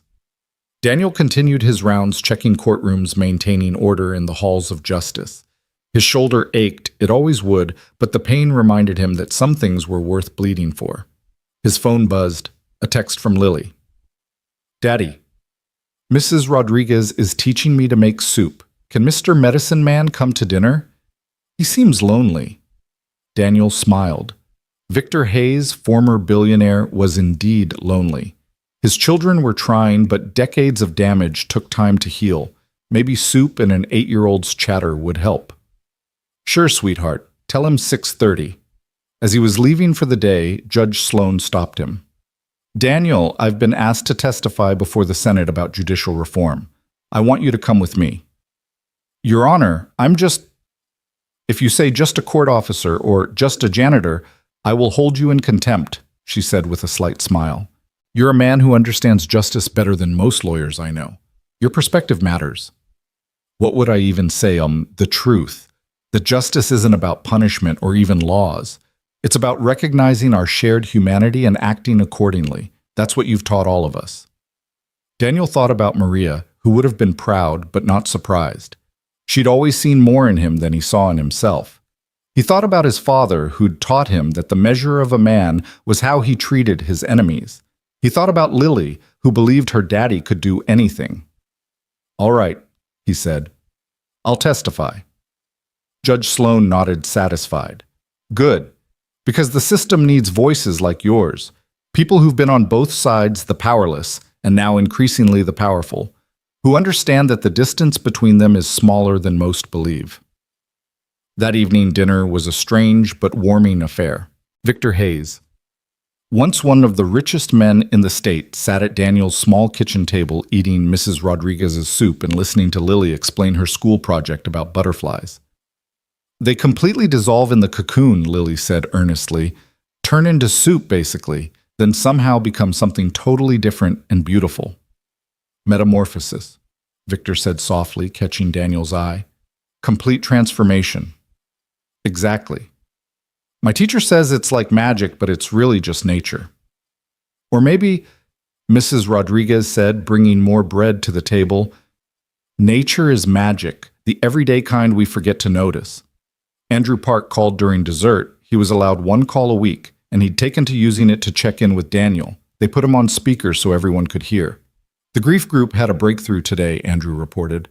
"A woman who'd been silent for 6 weeks finally spoke. Said hearing my story made her realize she wasn't alone in her anger. That feeling heard or seen was the first step toward healing." "That's wonderful," Daniel said, meaning it. "I still have bad days. Days where the guilt feels like drowning. But then I remember what you said about honoring Sarah by living a life she'd be proud of. So I keep going." After the call, Victor was quiet for a long moment. "I've destroyed so many lives," he said finally. "Even with all the changes, the foundation, it feels like trying to bail out the ocean with a teaspoon." "But you're trying," Lily said firmly. "That matters. Daddy says trying is the most important part. Your daddy is a wise man." "He's learning," Daniel corrected. "We're all learning." Later, after everyone had gone and Lily was asleep, Daniel stood on his fire escape, looking out at the city lights. Each light represented a life, a story, struggles and triumphs invisible from this distance, but no less real. Somewhere out there, Tom Washington was mopping floors and dreaming of better days. Somewhere, Amy Chen was adapting to her new reality with remarkable grace. Somewhere, Marcus was writing another speech about consequences and redemption. The city that had once felt like a prison now felt like possibility. Not because it had changed poverty, still ground people down, and justice still flourished. The powerful still exploited the powerless. But because Daniel now understood that change happened one choice at a time, one person at a time, one moment of unexpected grace at a time. His phone rang. An unknown number, but he answered anyway. "Mr. Carter, this is Dr. Patricia Hernandez from Columbia Medical School. We received your application for our Community Health Advocate program. While your academic credentials are unconventional, Your practical experience and recommendations are extraordinary. We'd like to offer you a full scholarship. Daniel nearly dropped the phone. He'd applied on a whim, encouraged by Judge Sloan, and Victor never expecting anything to come of it. Mr. Carter, are you there? Yes, sorry, I'm just surprised. Don't be. Your essay about the intersection of justice and healthcare was one of the most insightful we've received. Your perspective, someone who's lived the reality of medical inequality, is exactly what our program needs. After hanging up, Daniel sat on the fire escape in stunned silence. From janitor to court officer to mediator to possibly, Dr. Healthcare Advocate. He thought of Lily's butterflies dissolving completely, only to emerge transformed. The scholarship would change everything, but Daniel couldn't bring himself to accept it immediately. He sat at his kitchen table that night staring at the acceptance letter while Lily slept peacefully in the next room. The opportunity felt too big, too impossible for someone who'd spent years invisible, cleaning up after others' lives rather than building his own. The next morning, he found Judge Sloan in her chambers earlier than usual, reviewing case files with her characteristic intensity. Your Honor, I need advice. She looked up, noting his troubled expression. The scholarship, you're having doubts. How did you... Dr. Hernandez called me for a reference. I told her she'd be foolish not to accept you. She set down her pen. So what's the problem? I have a good job here, stability, benefits. Lily needs that. Lily needs a father who reaches for his dreams, not one who settles for safety. Judge Sloan's voice softened. Daniel, I've watched you transform this courthouse. You've turned our restorative justice program into a model other districts are copying, but your impact could be so much larger. What about the program? I can't just abandon it. You're not abandoning anything. You're evolving. Besides, the program needs to grow beyond one person, however gifted. She smiled. I have someone in mind to train as your successor, Tom Washington. Daniel blinked in surprise. The janitor, former janitor. I offered him your old position yesterday. He starts training next week. You've inspired more people than you know, Daniel. That afternoon, Daniel's mediation session was interrupted by urgent news. Marcus, the teenager who'd paralyzed Amy Chen, had been attacked in juvenile detention. He was in critical condition. Daniel rushed to the hospital, finding Amy already there in her wheelchair, her parents beside her. Robert Chen's face was a mask of conflicting emotions. We don't know why we came, Robert admitted, after everything he did to us. You came because you're human, Daniel said simply. Because you've chosen to see him as human, too. Amy was staring at the ICU doors. If he dies, does that make us even... Is that justice? No, Daniel said firmly. That's just more tragedy. A woman emerged from the ICU, Marcus's aunt, his only remaining family. She looked exhausted, broken. When she saw Amy, she stopped uncertain. I'm sorry, she said, though it wasn't clear what she was apologizing for. He's been trying so hard to change. The other kids found out he was speaking at schools about drunk driving, called him a snitch.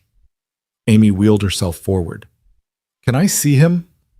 Her parents protested, but Amy was insistent. I need to, please. The doctors allowed it somehow, recognizing this was about more than medical protocol. Daniel accompanied them into the ICU, where Marcus lay unconscious, machines breathing for him. Amy reached out and took his hand. You don't get to die, she said firmly. You owe me decades of payments, remember. You owe me monthly visits. You owe those kids at schools your story. You don't get to take the easy way out. Perhaps it was coincidence, but Marcus's fingers twitched in hers. I'm going to testify, Amy announced. At the hearing about the attack, I'm going to tell them he's in my program, that I need him to complete it, that his rehabilitation matters to my recovery. Robert Chen stared at his daughter. Amy, you don't owe him anything. I'm not doing it for him. I'm doing it for me, because holding on to hate is exhausting, and I need my energy for healing. Daniel taught me that. Daniel felt the weight of unexpected influence. He'd never told Amy those words directly. She'd learned them from watching, from absorbing the philosophy of restorative justice he'd been building. Outside the ICU, Daniel found Victor Hayes in the waiting room. He'd come as soon as he heard understanding the delicate ecosystem of redemption they'd all become part of. The boys who attacked Marcus, Victor said, their families can't afford lawyers. They'll get public defenders who won't care. You want to pay for their defense? I want to pay for their rehabilitation. Prison won't fix what's broken in them. It didn't fix what was broken in me. You did that. A moment of grace did that. They were interrupted by the arrival of an unexpected visitor, Andrew Park's sister-in-law, Helen. She'd been following Marcus's story, another strange connection in their web of interlinked lives.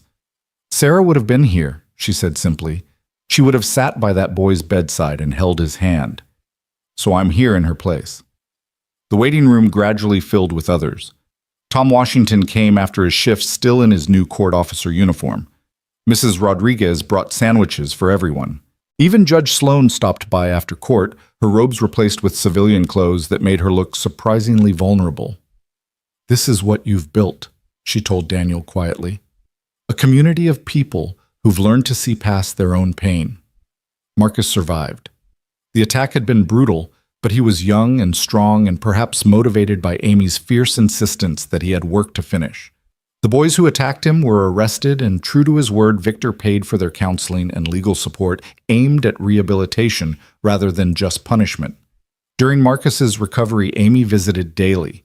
She taught him to navigate in a wheelchair, temporary for him, permanent for her. The irony wasn't lost on anyone.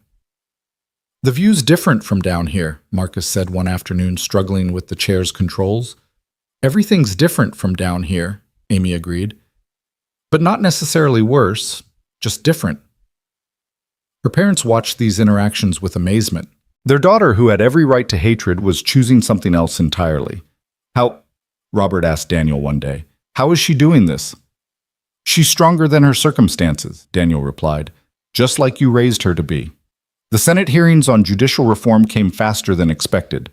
Daniel found himself on a train to Washington. Judge Sloan beside him, both preparing testimony that might reshape how America thought about justice. Nervous, Judge Sloan asked. Terrified, Daniel admitted. I'm about to tell senators that our entire system is broken. Good. It needs to be said. And it needs to be said by someone who's lived it, not just observed it. The hearing room was imposing all dark wood and formal protocols. Daniel was scheduled to speak after several legal experts and before Judge Sloan. As he listened to the experts discuss recidivism rates and cost-benefit analyses, he thought about the human faces behind those statistics. When his turn came, his voice was steady, despite his racing heart. Senators, my name is Daniel Carter. 2 years ago, I was a janitor mopping the floors of a courthouse, invisible to everyone who passed. I worked 2 jobs to pay for my daughter's heart medication and still came up short. I existed in an America that most of you have never seen, the one where a medical emergency means bankruptcy, where justice is a luxury we can't afford. The room was silent. He continued. Then I stepped in front of a gun meant for a pharmaceutical CEO who'd priced families like mine out of survival. Not because I'm a hero, but because I was tired of a world where desperation drives good people to terrible actions. That moment changed everything, not just for me, but for everyone it touched. He told them about Andrew Park finding purpose in prison, about Marcus and Amy redefining justice through personal connection, about Victor Hayes losing an empire but finding his soul. We've created a restorative justice program that's reduced repeat offenses by 60%, not through harsher punishments, but through human connection. Through seeing offenders as people capable of change and victims as people who need more than just vengeance. A senator interrupted. Mr. Carter, this sounds admirable but unrealistic for scale. How could this work nationally? By recognizing that justice isn't about winning or losing. It's about healing. Every crime creates a wound in the victim, in the offender, in the community. Traditional justice often deepens those wounds. Restorative justice tries to heal them. But some crimes are too severe for forgiveness. I'm not talking about forgiveness. I'm talking about transformation. The man who shot me is now counseling grieving families, preventing future violence. The CEO he tried to kill is using his wealth to provide free medication to thousands. The teenager who paralyzed a girl is becoming a voice against reckless driving. These aren't feel-good stories, they're proof that people can change when given the framework to do so. The questions came fast and hard, but Daniel answered from experience rather than theory. He spoke about Tom Washington, the janitor who'd become a court officer, about the foundation fighting pharmaceutical companies and winning, about children like Lily, who could now afford their medications because one moment of intervention had rippled outward. When Judge Sloan spoke after him, she built on his foundation with legal precedents and constitutional arguments, but she ended with something personal. I've been a judge for 22 years. I'd become cynical seeing the same cycles of poverty and crime, the same systemic failures. Then Daniel Carter showed me that justice isn't found in law books or precedents. It's found in the choice to see humanity in everyone, victim and offender alike. If we can build a system that reflects that truth, we might actually achieve justice rather than just punishment. The hearings made national news. Daniel's testimony, paired with Judge Sloan's legal expertise, sparked discussions in law schools and courthouses across the country. But for Daniel, the immediate concern was Lily. She'd watched his testimony on C-SPAN from their apartment, Mrs. Rodriguez beside her. "You were amazing, Daddy," she said when he called that night. "You told them the truth." Was it enough? It's a start.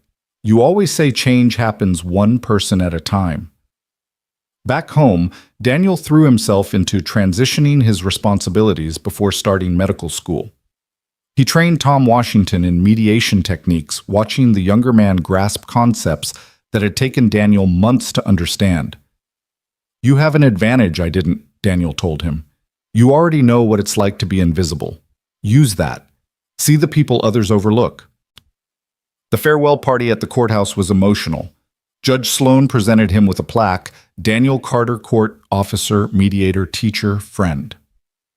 But it was the individual testimonials that broke him. Tom Washington spoke about finding hope in Daniel's story. Amy Chen, standing with technological assistants she'd been developing, talked about learning that justice and revenge weren't synonymous. Marcus, via video from his rehabilitation facility, credited Daniel with showing him that redemption was possible. But it was Andrew Park's message that hit deepest. He'd been granted special permission to attend via secured video link. "Daniel Carter saved my life twice. Once, when he stopped me from becoming a murderer, and again, when he showed me that my pain could have purpose. I'll never fully recover from losing Sarah, but I've learned that grieving doesn't mean giving up. It means carrying love forward in new ways. Daniel taught me that." Victor Hayes was last to speak, and his words were simple. "Most people get one life. Daniel gave me a second one. I'm trying to be worthy of it." Lily had prepared a speech but abandoned it instead, just hugging her father. "You're going to be a great doctor," she whispered, "because you already know how to heal people." Medical school was a different kind of challenge. At 41, Daniel was older than most professors, let alone students. His study group consisted of 20-somethings who called him Dad affectionately and came to him with life problems as often as academic ones. "You've actually lived," one young woman said during a late-night study session. "The rest of us are just theorizing about life and death. You've been there." The coursework was brutal. Anatomy, biochemistry, pathology, subjects that seemed impossibly complex. But Daniel approached them the way he'd approached everything else, one step at a time, with determination and humility. His background gave him unique insights. During a medical ethics seminar, the professor posed a hypothetical: a pharmaceutical company has developed a life-saving drug but prices it beyond most people's reach. Discuss the ethical implications. His classmates debated abstracts. Daniel spoke about reality, about choosing between Lily's medication and food, about families destroyed by medical debt, about Victor Hayes' transformation from predator to philanthropist. "It's not a hypothetical for millions of Americans," he said. "It's daily reality. And until we acknowledge that we're not really practicing medicine, we're just treating the privileged." His professor, Dr. Hernandez, kept him after class. "You're going to make waves in this field, Mr. Carter." "I just want to make a difference." Same thing often enough. The foundation continued to grow. Victor had recruited other reformed executives, creating a network of former pharmaceutical leaders working to undo their own damage. The Second Chances Medical Foundation had become a movement with chapters in 12 states. Daniel remained on the board, attending meetings between classes, offering ground-level perspective to policy discussions. During one heated debate about expansion strategies, he interrupted the financial projections with a simple question. Who does this help? The room fell silent. Every decision should answer that question first. He continued, not is it profitable or is it sustainable, but who does this help and how? If we can't answer that clearly, we're losing our way. Victor backed him immediately. Daniel's right. We're not a corporation. We're a lifeline. Every spreadsheet represents families like his. Never forget that. One evening, studying late in the medical library, Daniel received an unexpected call. It was Robert Chen, Amy's father. Daniel, I need your help. Amy's been accepted to Stanford after all. They've created an adaptive swimming program, and she could still compete. But she's refusing to go. Why? Marcus. She says she can't leave until his rehabilitation is complete, that she made a commitment. Daniel understood. Amy had transformed her trauma into purpose, but that purpose had become a cage. He visited Amy the next day, finding her at the pool where she trained. She moved through the water with grace that her wheelchair couldn't match, powerful and free. Your dad says you're turning down Stanford. Amy pulled herself onto the pool edge. Marcus needs consistency. The program needs me. No, Daniel said gently. The program needs to exist beyond any one person, even you. But I promised. You promised to help him transform. You've done that. Now it's time for both of you to move forward. It feels like abandoning him. It feels like healing. Moving on doesn't mean forgetting or abandoning. It means carrying the lessons forward into new chapters. Amy was quiet, processing. You left the courthouse, left all the people you were helping. And I'm helping more people now in different ways. Tom Washington is doing amazing work in my place. The program is stronger because it doesn't depend on me anymore. What if Marcus relapses without me? Then he relapses, but that's his journey, not yours. You can't live your life as someone else's guardian angel. That evening, Daniel brought Amy and Marcus together at the foundation office. The conversation was difficult but necessary. I want you to go to Stanford, Marcus said before Amy could speak. I need you to go. Why? Because if you don't, then what I did to you keeps taking things away. Your swimming, your education, your future. I can't carry that. Amy started crying. But the program will continue, with or without us. Daniel's right, it's bigger than any individual now. They hugged carefully because of Marcus's still healing injuries, and Daniel saw something release in both of them. The strange bond forged by trauma was evolving into something healthier. Stay in touch, Amy said. Tell me about your speeches, your progress. Watch for me on the news, Marcus replied with a slight smile. When I graduate, when I get a job, when I make something of myself, I want you to see that your faith wasn't wasted. The seasons changed, and with them Daniel's life continued its transformation. He excelled in his studies, particularly in community health and medical ethics. His professors began inviting him to speak at conferences, sharing his unique perspective on healthcare inequality. One conference in Chicago changed everything. He was on a panel about pharmaceutical pricing when a woman in the audience stood up during Q&A.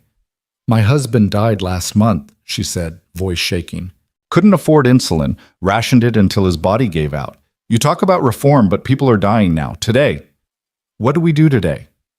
The other panelists offered policy prescriptions and long-term solutions. Daniel stood up, left the stage, and walked to the woman. What's your name? He asked gently. Patricia. Patricia Morrison. Patricia, I'm sorry about your husband. The system failed him, and that's unforgivable. But you're right, policy doesn't help today. He pulled out his phone. There's a foundation that provides emergency medication assistance. Let me connect you right now. He spent the rest of the conference session helping Patricia navigate the foundation's emergency resources, finding immediate help for others in her situation. The other panelists watched, somewhat embarrassed by their own detachment from immediate human need. Dr. Hernandez, who'd been in the audience, approached him afterward. That's why we need you in this field, Daniel. You never forget the human element. It's all that really matters, Daniel replied. Everything else is just paperwork. His actions at the conference led to an unexpected opportunity. The World Health Organization was launching a new initiative on healthcare accessibility in developing nations. They wanted Daniel to join a fact-finding mission to Guatemala, studying how communities managed healthcare without infrastructure. It's 2 weeks during summer break, Dr. Hernandez explained. It would count toward your international health requirement. Daniel's first thought was Lily. 2 weeks away from her felt impossible. But Lily, now 11 and impossibly wise, made the decision for him. Daddy, you have to go. Other kids need help too. I'll be fine with Mrs. Rodriguez. 2 weeks is a long time. You were shot and in the hospital for 3 weeks. I survived that. He couldn't argue with her logic. Guatemala was a revelation. In mountain villages without running water, he found community health workers performing miracles with basic supplies and deep knowledge. He watched a midwife save a mother and baby with techniques that required no technology, only skill and intuition. This is medicine, she told him through a translator. Not machines and expensive drugs, but understanding the body, the spirit, the community. He thought of American hospitals with million-dollar machines and patients dying from rationed insulin. The contrast was devastating. In one village, he met a boy with a heart condition similar to Lily's. Without surgery, without medication, the child wouldn't survive to adolescence. The family knew this, accepted it with a fatalism that broke Daniel's heart. That night he called Victor Hayes. There's a boy here, heart condition. He'll die without help. Send me the details. We'll arrange transportation, surgery, everything. Victor, there are thousands like him. Then we save who we can and fight to change the system that creates this inequality. It's all we can do. But it wasn't enough. It would never be enough. Daniel realized that individual acts of grace, while vital, couldn't address systemic failure. Real change required something bigger. He returned from Guatemala with a new sense of purpose. His residency was approaching. Most students were competing for prestigious hospitals seeking specialty training that would guarantee high incomes. Daniel chose differently. He applied to a community health program in the Bronx, one of the most underserved areas in New York. His advisors tried to dissuade him. You're brilliant, Daniel. You could do pediatric cardiology, help kids like your daughter at the best hospitals. I can help more kids by addressing the system that makes healthcare inaccessible to families like mine was. The night before his residency began, Daniel sat with Lily in their small apartment. She was doing homework, he was reviewing patient charts. The comfortable silence between them was broken by her sudden question. Do you think Mom would be proud? Daniel set down his charts. Of what? Of us. Of who we've become. He thought about Maria, about the dreams they'd shared in this very apartment. They'd imagined Lily's future, but never this future. Never imagined Daniel as anything more than a laborer trying to get by. I think she'd be amazed, he said honestly, but not surprised. She always saw more in me than I saw in myself. Like how you see more in everyone else. Maybe that's her gift to us, the ability to see potential where others see problems. The Bronx Community Health Center was a world away from the gleaming hospitals where his classmates had gone. Paint peeled from waiting room walls, equipment was outdated by decades, and the staff looked perpetually exhausted. But Daniel saw something else in those cramped corridors. He saw home, saw the people he'd been invisible among for so many years, now visible and needing care. His first patient was Rosa Gutierrez, 63 years old, diabetic, speaking only Spanish. The previous resident had prescribed insulin she couldn't afford and dietary changes she couldn't make living in a food desert. Daniel sat with her for an hour using his broken Spanish and her broken English to build a bridge. No money for medicine, she said, tears in her eyes. Choose food or medicine. Always choose food for grandchildren. Daniel pulled out his phone, connected her to the Foundation's emergency program on the spot. Then he spent another hour helping her find a community garden, a food bank with fresh vegetables, a support group at the local church. Medicine was more than prescriptions. It was solving the whole problem. His supervising physician, Dr. Janet Kim, watched from the doorway. You can't spend that much time with every patient, Carter. We see 40 people a day here. Then the system needs to change. The system is what it is. We work within it, or we break it and build something better. Dr. Kim studied him with eyes that had seen too much. That idealism will burn out within 6 months. But 6 months passed, then a year, and Daniel's flame only grew brighter. He started arriving at 5 a.m. to see patients who couldn't miss work for appointments. He organized weekend clinics and housing projects, bringing medicine to people who couldn't travel. He wrote grants during his few free hours, securing funding for a mobile clinic. Lily watched her father transform medicine the way he'd transformed justice, one person at a time, one act of stubborn compassion after another. She was 14 now in high school, her heart condition stable, but always present. She'd inherited his sense of justice and her mother's fierce intelligence. "Dad, I want to help at the clinic," she announced one evening. "You have school homework. I have weekends, and I speak Spanish better than you do." She grinned.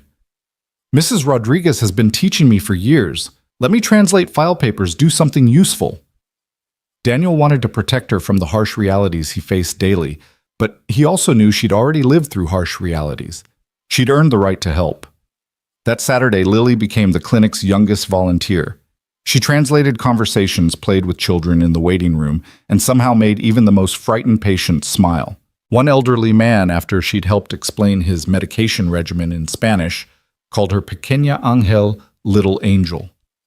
"She gets that from her mother," Daniel told Dr. Kim. "No," his supervisor replied, watching Lily comfort a crying toddler. "That compassion is learned. You taught her that." The mobile clinic launched on a cold February morning. A converted RV equipped with basic diagnostic tools and medications, it was modest but revolutionary. Daniel drove it himself, parking outside homeless shelters, in church parking lots, beneath highway overpasses where the forgotten gathered. On the third day, he treated a man whose face looked familiar. It took a moment to recognize him, James Brennan, the man who'd nearly lost custody of his son in Judge Sloan's courthouse years ago. "Mr. Brennan," the man looked up ashamed. "Officer Carter. Dr. Carter now, I heard." "What happened?" Brennan's story was depressingly common. Lost his job again. Drinking, returned family, left street, became home. Classic spiral that Daniel had seen too many times. "I was doing better," Brennan said, pulling his coat tighter. 18 months sober. Then my boy got sick leukemia. Insurance wouldn't cover the experimental treatment. I started working 3 jobs, wasn't there when he needed me, wife left with him, and I just gave up. Daniel examined him, malnutrition, early-stage liver disease, infected wound on his leg that could turn septic. But what struck him most was the familiar despair in Brennan's eyes. "Your son, is he getting treatment?" "His stepfather's insurance covers it. He's got a better dad now." "No," Daniel said firmly. "He's got a different dad." "Not better. You're still his father." "A worthless father. A father who worked 3 jobs trying to save him. That's not worthless, that's love." Daniel treated the wound, prescribed antibiotics the clinic would provide free, and then did something else. He called Victor Hayes. "There's a man here whose son needs experimental leukemia treatment. Insurance issues. Send me the information, we'll handle it." "Victor, we can't save everyone individually." "No, but we can save this one. Today. That matters." Within a week, Brennan's son was enrolled in the treatment program, fully funded. The boy's mother, shocked by the intervention, agreed to supervised visits. Brennan, given a reason to fight, entered rehab again. "Why?" he asked Daniel during a follow-up appointment. "Why help me?" "Because someone helped me once when I was desperate. Because your son needs his father, even a flawed one. Because second chances shouldn't depend on bank accounts." The mobile clinic gained attention. Media picked up the story of the doctor who'd once been a janitor, who'd been shot saving a CEO who was now bringing medicine to the streets. Donations poured in, enough for a second mobile unit, then a third. But with attention came opposition. Insurance companies complained about unfair competition. Some hospitals argued the mobile clinics were providing substandard care. A consortium of private practices claimed Daniel was undermining the healthcare system. The attacks became personal. Someone leaked that Lily had a heart condition, suggesting Daniel was using his position to secure preferential treatment for her. Never mind that she'd been stable for years, that her medication was paid through the foundation like thousands of others. One evening, Daniel came home to find Lily crying over her laptop. "They're saying horrible things about you online, Dad. That you're a fraud, that you're just trying to get famous." Daniel sat beside her, closing the laptop gently. "People attack what threatens them. and we're threatening a system that profits from suffering. But it's not fair. No, it's not. But remember what I've always told you, we don't do the right thing because it's easy, or because people will thank us. We do it because it's right. The next day brought worse news. The city was attempting to shut down the mobile clinics, citing regulatory violations. The violations were technicalities, paperwork issues that could normally be resolved with a fine. But someone was pushing for complete shutdown. Daniel called Judge Sloan, now retired but still influential. They're trying to destroy everything we've built. Then we fight, she said simply. I'll make some calls. You keep those clinics running. The legal battle was exhausting. Daniel spent days in court nights seeing patients weekends fighting paperwork. His residency supervisors warned him about burnout, but he couldn't stop. Too many people depended on those clinics. The breakthrough came from an unexpected source. Andrew Park, now released and working full-time with grieving families, had become an advocate for healthcare reform. He organized the families, hundreds of them, all touched by medical injustice, to protest at City Hall. Daniel Carter saved my life when I didn't deserve it, Andrew told the crowd. Now they're trying to destroy him for saving others. We won't let that happen. The protest grew.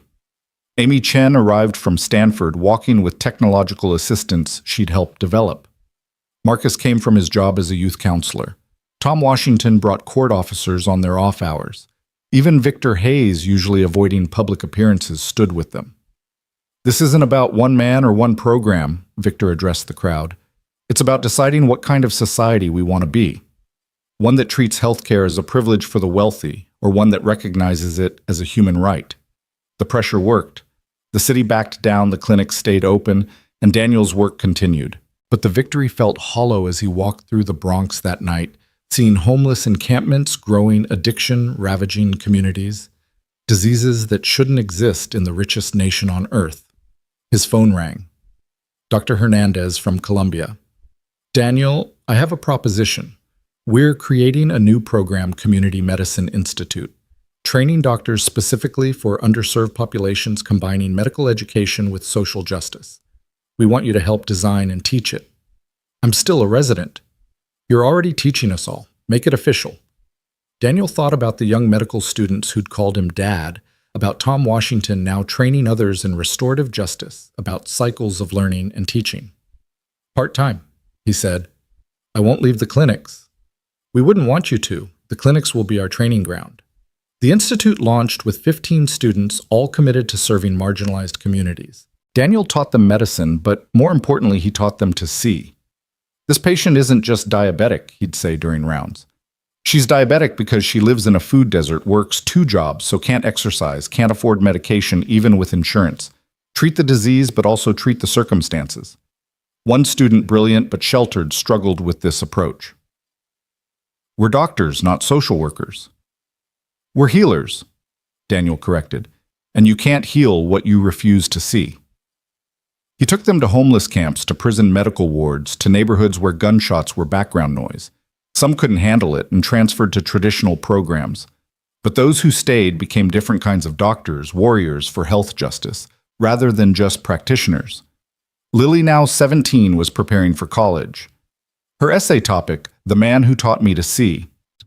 She wrote about watching her father transform from invisible janitor to visible advocate, but more importantly about how he'd taught her to see the invisible, the homeless veteran.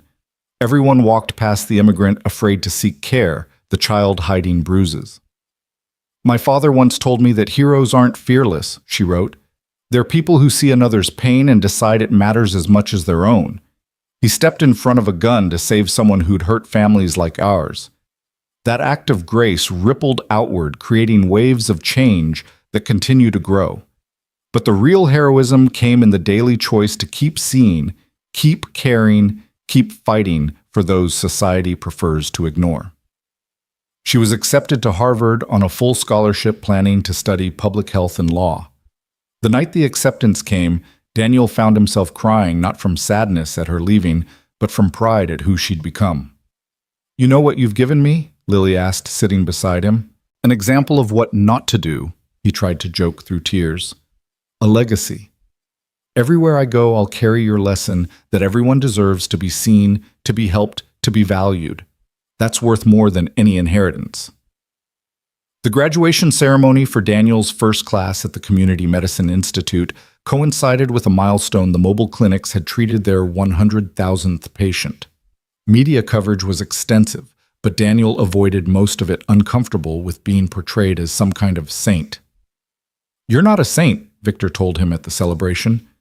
"You're something more important, proof that ordinary people can create extraordinary change."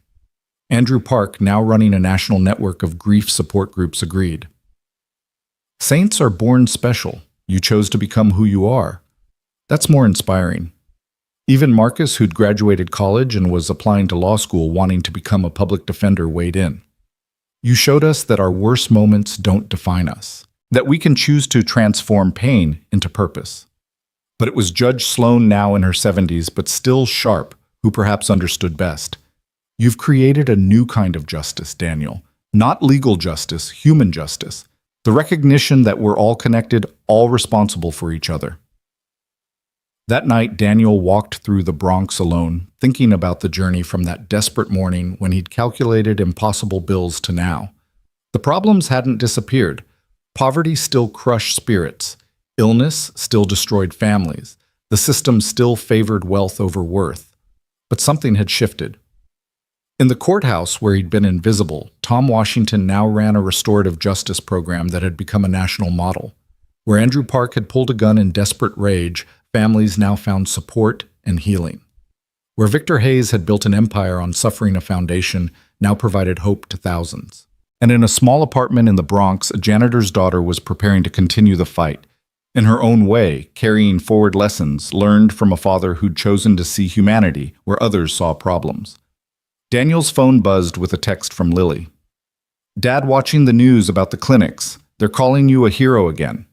He texted back, "Heroes are just people who make different choices. Anyone can be one." "Not anyone would have made your choices. Anyone can start making them now." He thought about his father's words so many years ago. The measure of a man isn't in how he treats his friends, but how he treats his enemies. He'd learned it went deeper. The measure was in how you treated those who couldn't help you, couldn't repay, you couldn't even thank you. A homeless woman approached, recognizing him from the clinic. "Doc Carter." "My insulin, it's working. Sugar's been stable for a month." "That's wonderful, Patricia. Keep taking it regularly. You remember my name?" "Everyone deserves to have their name remembered." She smiled, gap-toothed but genuine. "You saved my life." "You saved your own life by seeking help.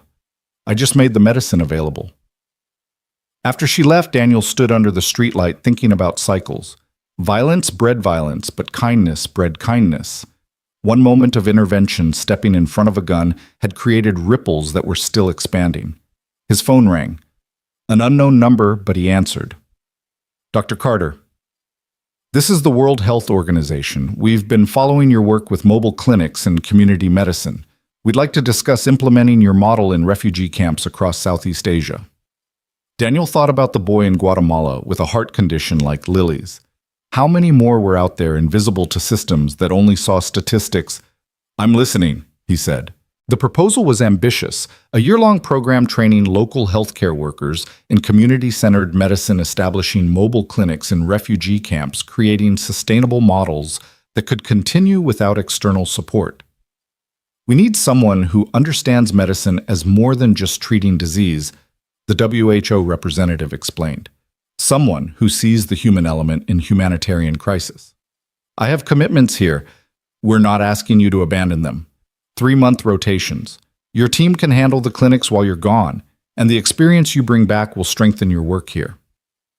Daniel thought about Lily leaving for Harvard in 6 months. She'd be starting her own journey while he expanded his. That evening he discussed it with her over dinner, their tradition of Chinese takeout continuing despite everything that had changed. "You have to do it, Dad," she said immediately. "Think how many people you could help." 3 months is a long time to be away. "I'll be at college anyway, and imagine my dad saving the world." She grinned. "Well, more of the world. I'm not saving anything, just trying to help where I can. That's all any of us can do."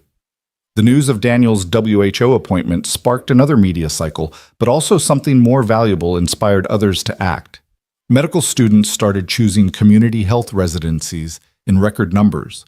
The mobile clinic model was replicated in 20 cities. The Community Medicine Institute received funding to expand nationally. At his farewell gathering before the first WHO rotation, the room was packed with faces from every chapter of his journey. Judge Sloan, now walking with a cane, but spirit undimmed. Tom Washington, who'd become director of the courthouse's restorative justice program. Amy Chen, who'd graduated Stanford and was working on adaptive technologies for disabled athletes. Marcus accepted to law school determined to defend those who couldn't afford justice.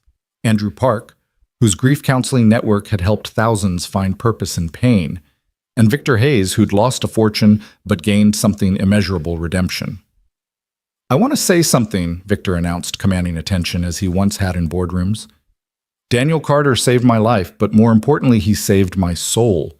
He showed me that wealth means nothing if it's built on others' suffering. That power is only valuable when used to lift others up. Every life my foundation saves, every family that receives medication they couldn't afford, that's Daniel's true legacy." Andrew Park spoke next. "I tried to commit murder because grief drove me insane. Daniel stopped me, forgave me, then helped me transform that grief into purpose. I've counseled hundreds of people on the edge of violence. Every one I pull back from that edge is because he pulled me back first." Amy Chen stood carefully, her technological assist almost invisible now. "People see me walking and think technology saved me. But what really saved me was learning from Daniel that healing isn't about returning to who you were, it's about becoming who you're meant to be." Even Tom Washington, usually quiet, spoke up. "I was invisible like Daniel was. Mopping floors, dreaming of more but not believing it possible. He showed me that invisible people can become visible through their actions, their choices, their refusal to accept that this is just how things are." Judge Sloan went last. "In 25 years on the bench, I thought I understood justice.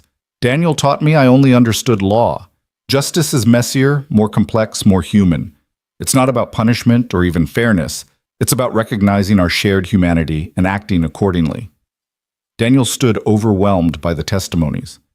"Every person in this room changed me as much as I might have changed them. We're all connected, all part of each other's stories. That's what I'll carry with me to the refugee camps. The knowledge that a single act of grace can ripple outward, creating waves of change we never imagined." Lily hugged him then in front of everyone. "Mom would be so proud," she whispered. "She's the one who saw this in me," Daniel whispered back. "I'm just trying to live up to her vision." The night before leaving for his first WHO mission, Daniel walked through the city one more time, past the courthouse where he'd been invisible, past the hospital where he'd recovered from a gunshot, past the mobile clinic sites where thousands had received care, past the community center where the restorative justice program flourished. At each stop he saw ghosts of himself, the desperate janitor, the wounded hero, the unlikely mediator, the determined student, the community doctor. Each version had led to the next, a evolution born from one moment of choosing to see humanity where others saw none. His phone buzzed with a message from a number he didn't recognize. "Dr. Carter, you don't know me, but my son was one of the boys who attacked Marcus years ago. You arranged for his counseling instead of just prison. He's graduating high school next month, accepted to college, wants to be a social worker. I wanted you to know your intervention saved him from becoming a statistic. Thank you." Daniel smiled, adding another ripple to the ever-expanding circle of change. Tomorrow he'd fly to Bangladesh to refugee camps where hundreds of thousands lived in conditions that would break most spirits. But he'd carry with him the lessons learned in courthouse hallways and hospital wards that everyone deserved to be seen, to be helped, to be valued. Standing on his fire escape one last time before the journey, looking out at the city lights, Daniel thought about his father's words. "The measure of a man isn't in how he treats his friends, but how he treats his enemies." He'd learned something more. The measure was in recognizing there were no enemies, only fellow humans struggling with pain, making choices from desperation or indifference, capable of transformation when shown a different path. Lily joined him on the fire escape, both of them silent in comfortable companionship. "You know what I realized," she finally said.